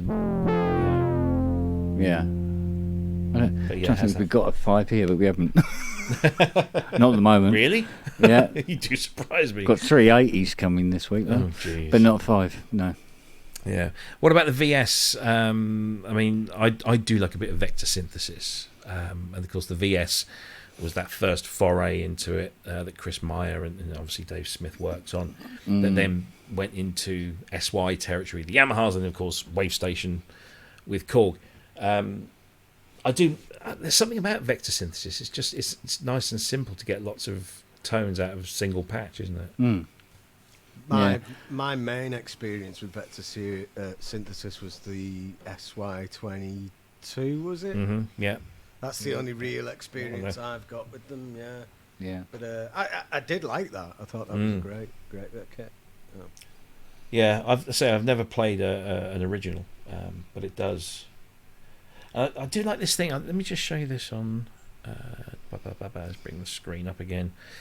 So on all of these new versions, you see that there's kind of a well-defined little area at the top here. You see here with these panels, and if you just hover over them, it just reveals what's there, but it doesn't clutter the interface. And if you want to then dig into it, you just click it one time, and opens them up. And the same with the Prophet-5. There's one just down here, so you can just click those, and there's this voice dispersion and these trim pots that you saw on the CS80 as well. So you've got that to mess around with too.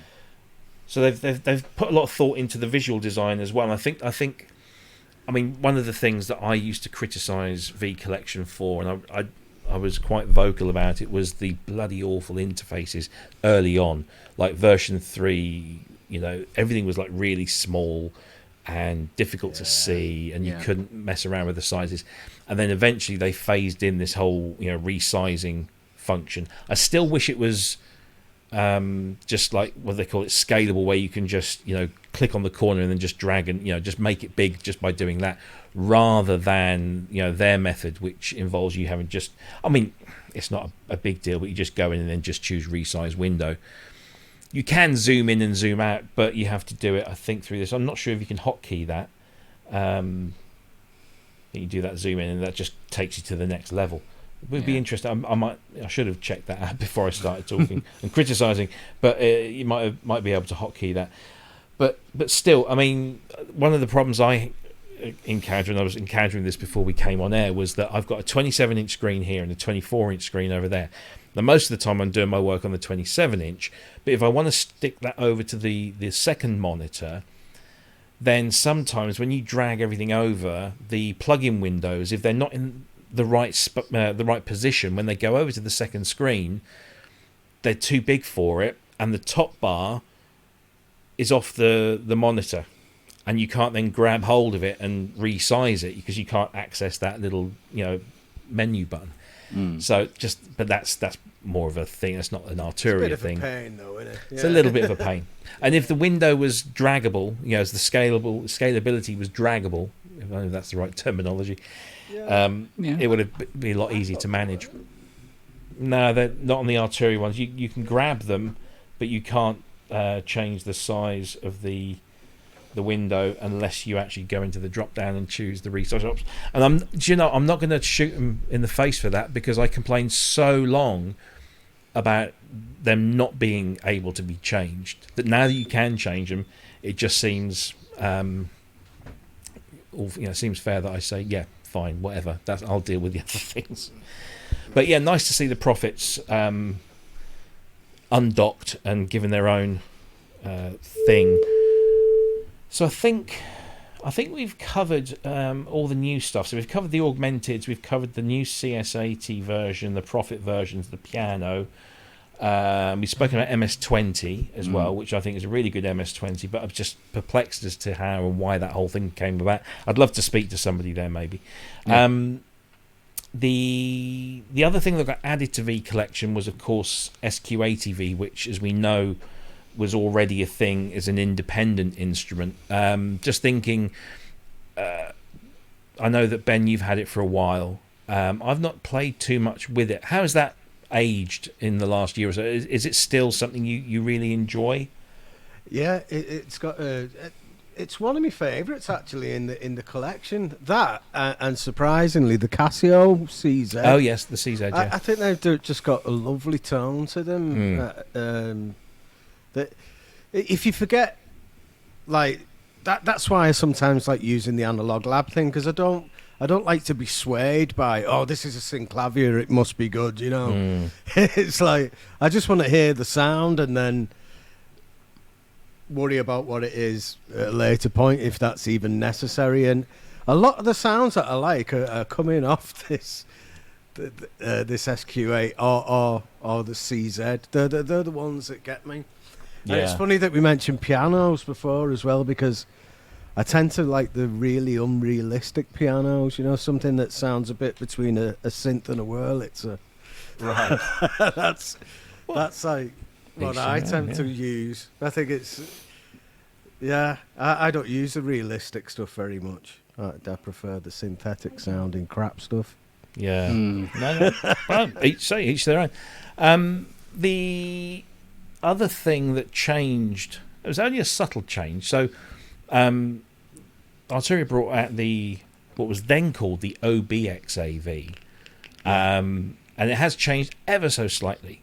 It's now the OPXAV, which I assume is a nod to the fact that the Oberheim brand and logo has been revived and is being used in software with GForce, and so I'm not speculating in any shape or form as to why that happened, but I think we can understand why. Other than that, it's still a great software version of the OBXA, and there are a number out there. Some are free, some aren't so free. I think the Sonic Projects one is the one that everybody raves about. and then there's the one that DSP, what do they call it? No, I can't remember the name of the company. They do a free OBXD, I think it's called, which is free and sounds really, really good. But this, and of course, we were talking about this the other day. This bass sound, which is it's nice kind of punchy, sort of digitally sound kind of bass. It's actually just the steel drum patch played a few octaves down. It's the same thing. Of course, that's the same voice that was used with Janet Jackson. What have you done for me lately? And I think we showed that video of Jimmy Jam doing it. It's just incredible that this synth has a patch that's called Steel Drums that makes for a great little chord pattern and a great bass line at the same time. It's just it's a wonderful thing.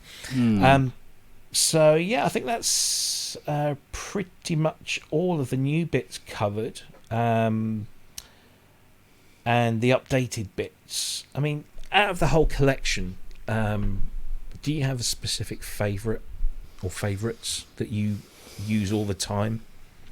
Stage 73, CS80. Oh, of course, yeah. 200A. What was the other one I really liked?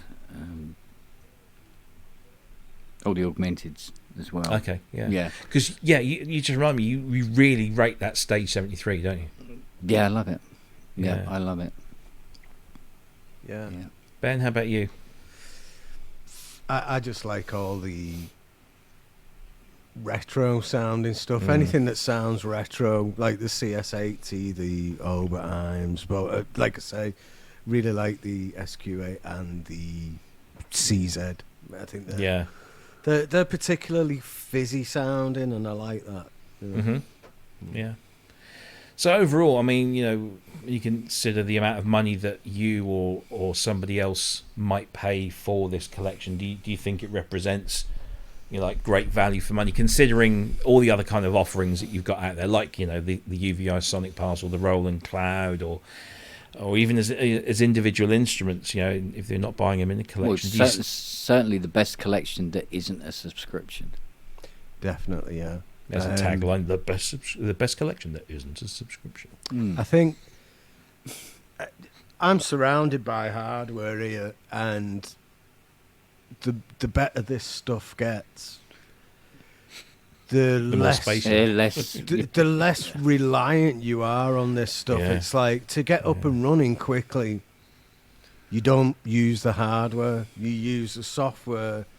And then if something's lacking later on, you might replace it. Or, it's getting less and less required to do that. You can do it. You can do it with the software, and it's exciting times. And I would say to anybody who hasn't got it, and it's a bit of a bold statement, but this is where your money's best spent on this suite of software. Well, there's a lot to be said where I will sit here and I can play with the CS80 V all day long, happy as Larry, and there's a CS80 there. What's that tell you? Yeah. Well, I was a bit like that with the Fairlight as well. I mean, obviously their Fairlight emulation on there is not the same as using a real Fairlight, and that's a good thing, because using a real Fairlight can be a real dog. It's not intuitive, but that's because it's old computer technology. Whereas this, now I can get that sound, and I can get as close to the sound out of a real CMI. Maybe not so much the big frequency range that the hardware had, but I'll say it again, in the mix, you are never going to tell. And so I'd much rather just call up the CMIV and play along with that than fire up a noisy 40-odd-year-old computer with all the fans whistling and the issues that it comes with in terms of reliability. It's all those sounds. What I would really like with the CMIV is for them to work on sampling the old way, so getting a model of that CMI process, because it was unique in what it did. What I know from the people that I've spoken to at Arturia and the person whose Fairlight they used to model and sample from, is they did some of that stuff. They didn't do all of it. They did use some off-the-shelf components and code rather than model, the thing, because it's quite a complex thing. Even though it's an old machine, you'd think it would be quite simple to do. It's quite a complex thing because you're doing lots of processing tasks all at the same time and dynamically. But yeah, I'd much rather just fire that up than the real thing, and I think that says quite a bit. So here's a question for you both: what's missing from the V Collection? And I'm going to split this into two things.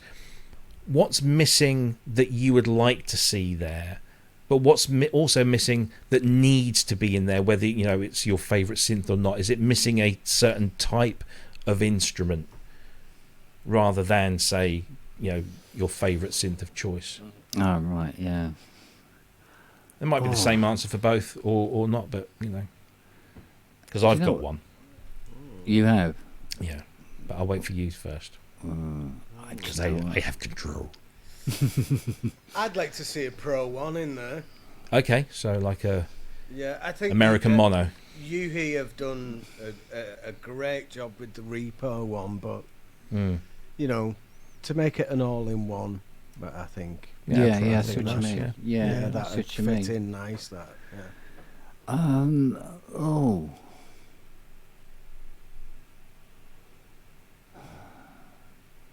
Any of the other Yamaha CSs?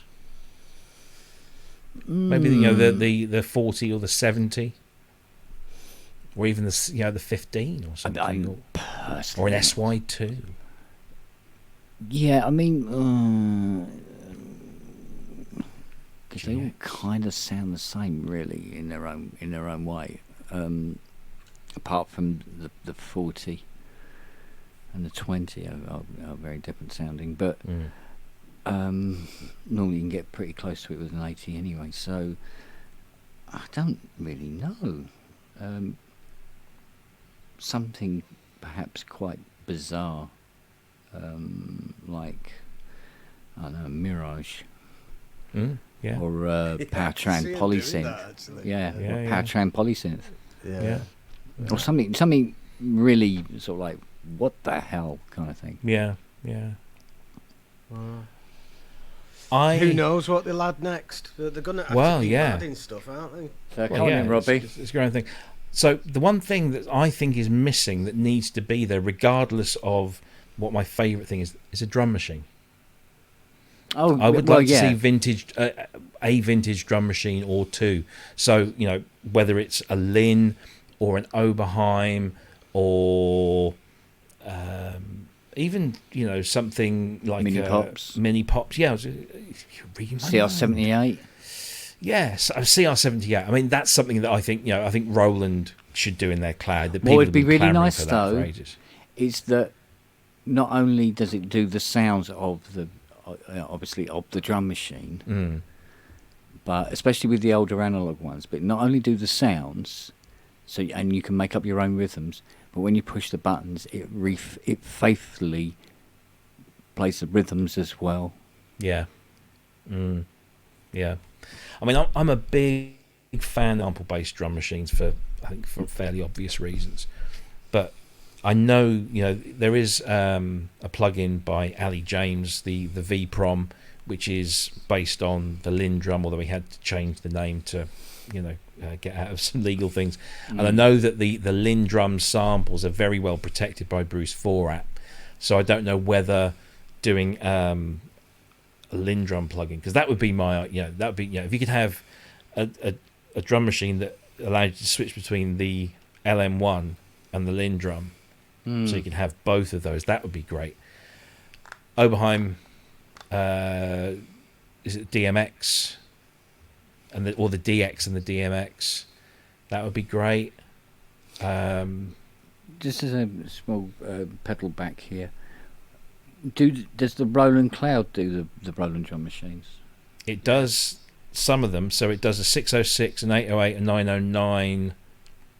It doesn't do anything, like CRs Oh, okay. or TRs. No, I was just going to say, because Early people TRs. talking about doing Roland drum machines in the Arturia software when it's already on the cloud. Yeah, I mean, there's no point having an 808 or a 909. But then again, there might be, because some people might not want to go the Roland Cloud way, so they have something like that. But again, because Roland is still an active company with software and hardware versions of those machines, I think that it would probably not. Well, saying that, I mean, they've got Jupiter 8s and Junos in V Yeah, that's Collection. true enough. So you never know. Yeah. But I would love to see, and as much as I love Ali James's plugin, which I think is great and I highly recommend it, it's not that expensive either, and it's so authentic for that Lindrum sound, because not only is it's not sample based per se, it's using models of the sample chips. So you're getting as close to and it really does replicate that little bit of silence before, is it the snare drum and the hi-hat, the way the hi-hat loops through, it models that exactly. So it's as close as you could ever want to get without having the hardware. So not the SDS8s then. Again, Simmons SDSs, that would be a great thing to have. I mean, we spoke a few weeks ago, didn't we, about this company's just an Iconic V, which is a contact library. But yeah, I mean, a modelled Simmons, it just has to be the brains, doesn't it? I mean, well, yeah.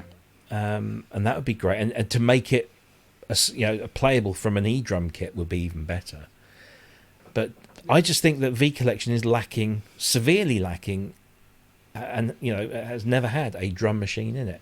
There used to be a time when it had their Spark. Yeah, Spark was in it. I've still got gone. that in my Arturia thing. But Yeah, I've kept the last version, Yeah. Well, but actually, they dropped Spark. Yeah, what we're sort of turning the Arturia collection into now would be the absolute ideal collection to, if you wanted to cover any 80s track. I think we're showing Now, our age here. And who here could possibly use something like that? there you go. Target audience. Yep.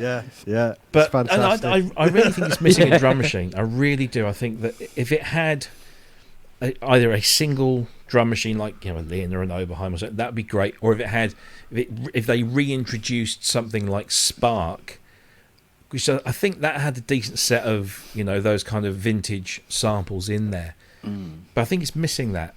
I personally would prefer to see a recreation of an old legendary thing rather than Spark, because I'd want to dig into the specifics of that particular drum machine. But I think it's missing that. And in terms of a synthesizer that isn't in there that should be in there, I did have one in my head and it just completely disappeared. Well, another good reason for doing them, I mean, for instance, if I do like this.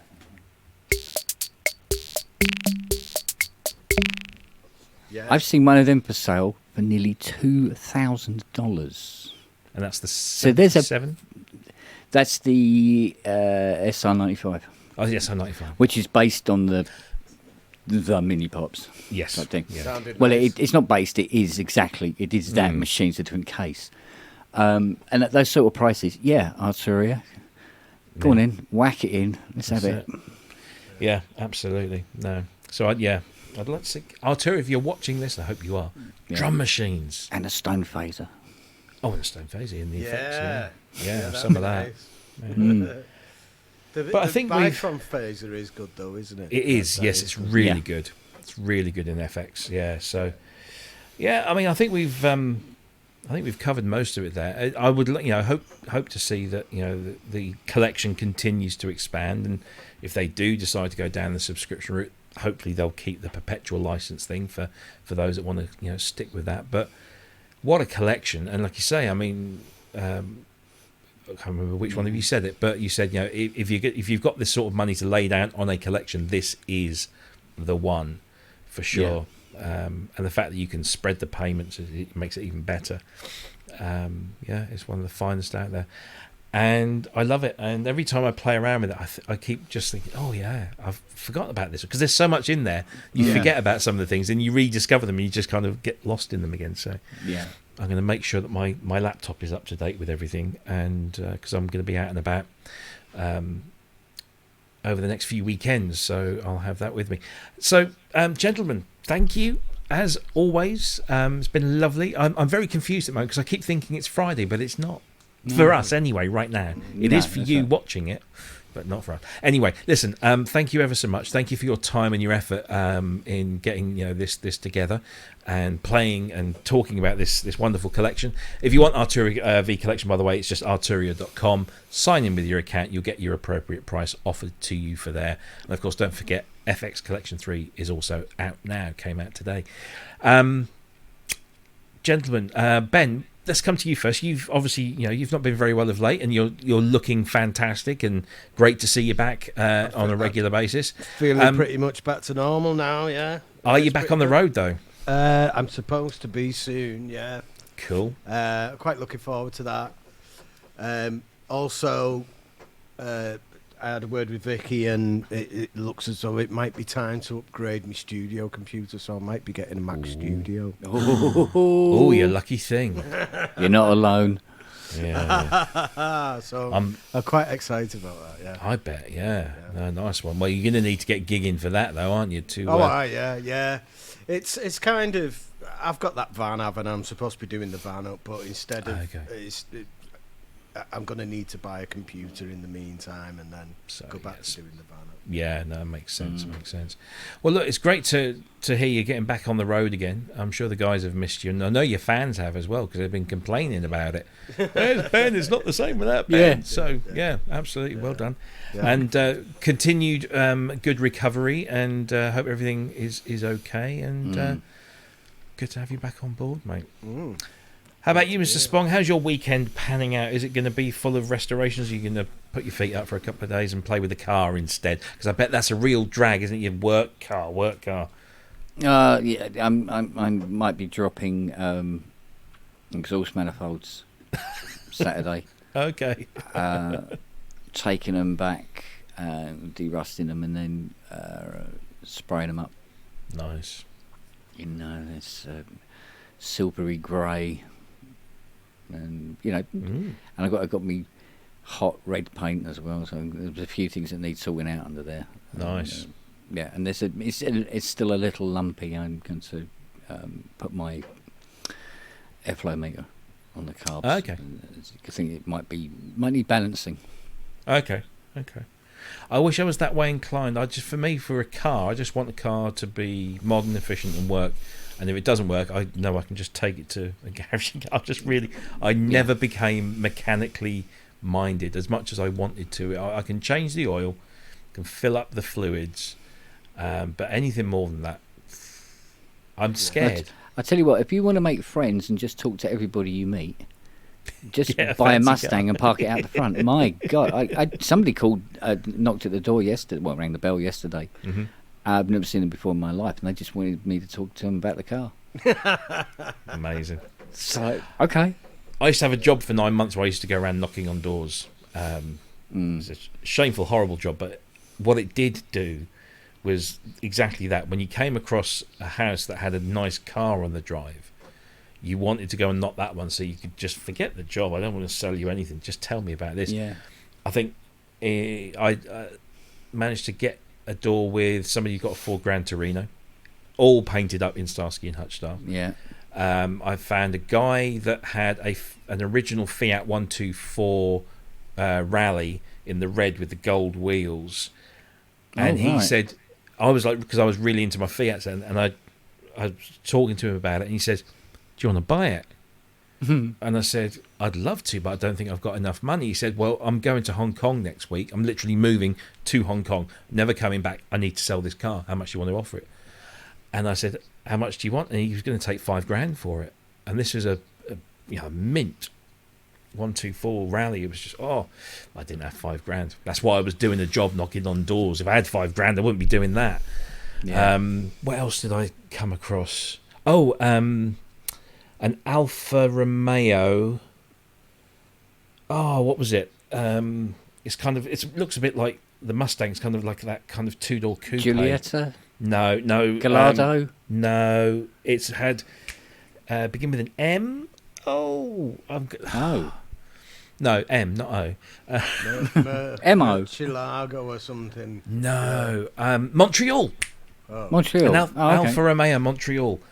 And, gorgeous. Funnily enough, though, my wife's cousin, who I didn't know at the time, but obviously got to know once I met my wife, he's got one. And so I actually got to play around with one of those. And he's also got the Z ones that they did. The Z something or the something Z. I can't remember. They're sort of like they're 90s. They're kind of boxy looking 90s things. Oh, right. Okay. Yeah. So yeah, it was a great job. Sort of being able to knock on people's doors and talk cars. So I would have done exactly the same with you for sure. But yeah, enjoy that. Enjoy getting your hands dirty under a different machine's hood. Yeah, for a different reason. For a change. Oil instead of dead skin. Yeah, indeed. Oh, yes. Yeah, quite. I know. Some of them are like that. And it's the weather to do it, apparently, at the moment. 'Cause Yeah, it's very absolutely, warm. yeah. Poor old Charlie the Husky is suffering. I bet We hose he him is. down, but he doesn't like that. But he does like being cooler, that's for Yeah. sure. Oh, bless. Yeah, it must be. I've got both my cats are black, so they, you often look out the window and they're just flopped under a tree somewhere, Yeah. just trying to keep cool. Yeah, it's hotter tomorrow. Yes, or today it was Today, hotter. yeah, it was really bloody hot today. Yeah. Well, funnily enough, the reason we're doing this whole recording is that right now I am outside a record store again because it's part 2 of Record Store Day.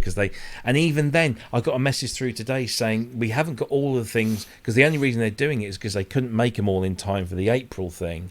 So they had this second thing in June, and they've still not been able to make all of them. But luckily, there's only one record on my list of the ones that I want that hasn't made the press. So I can pre-order that instead. But yeah, I'm going to be queuing outside a record store again. And then the following week, we'll talk about this more next week, but the following week there's an event at the Centre for Computing History in Cambridge. It's a 2-day weekend event called Synthesized, and I'm going to be there with a Fairlight Series 3 and potentially an Emax 2.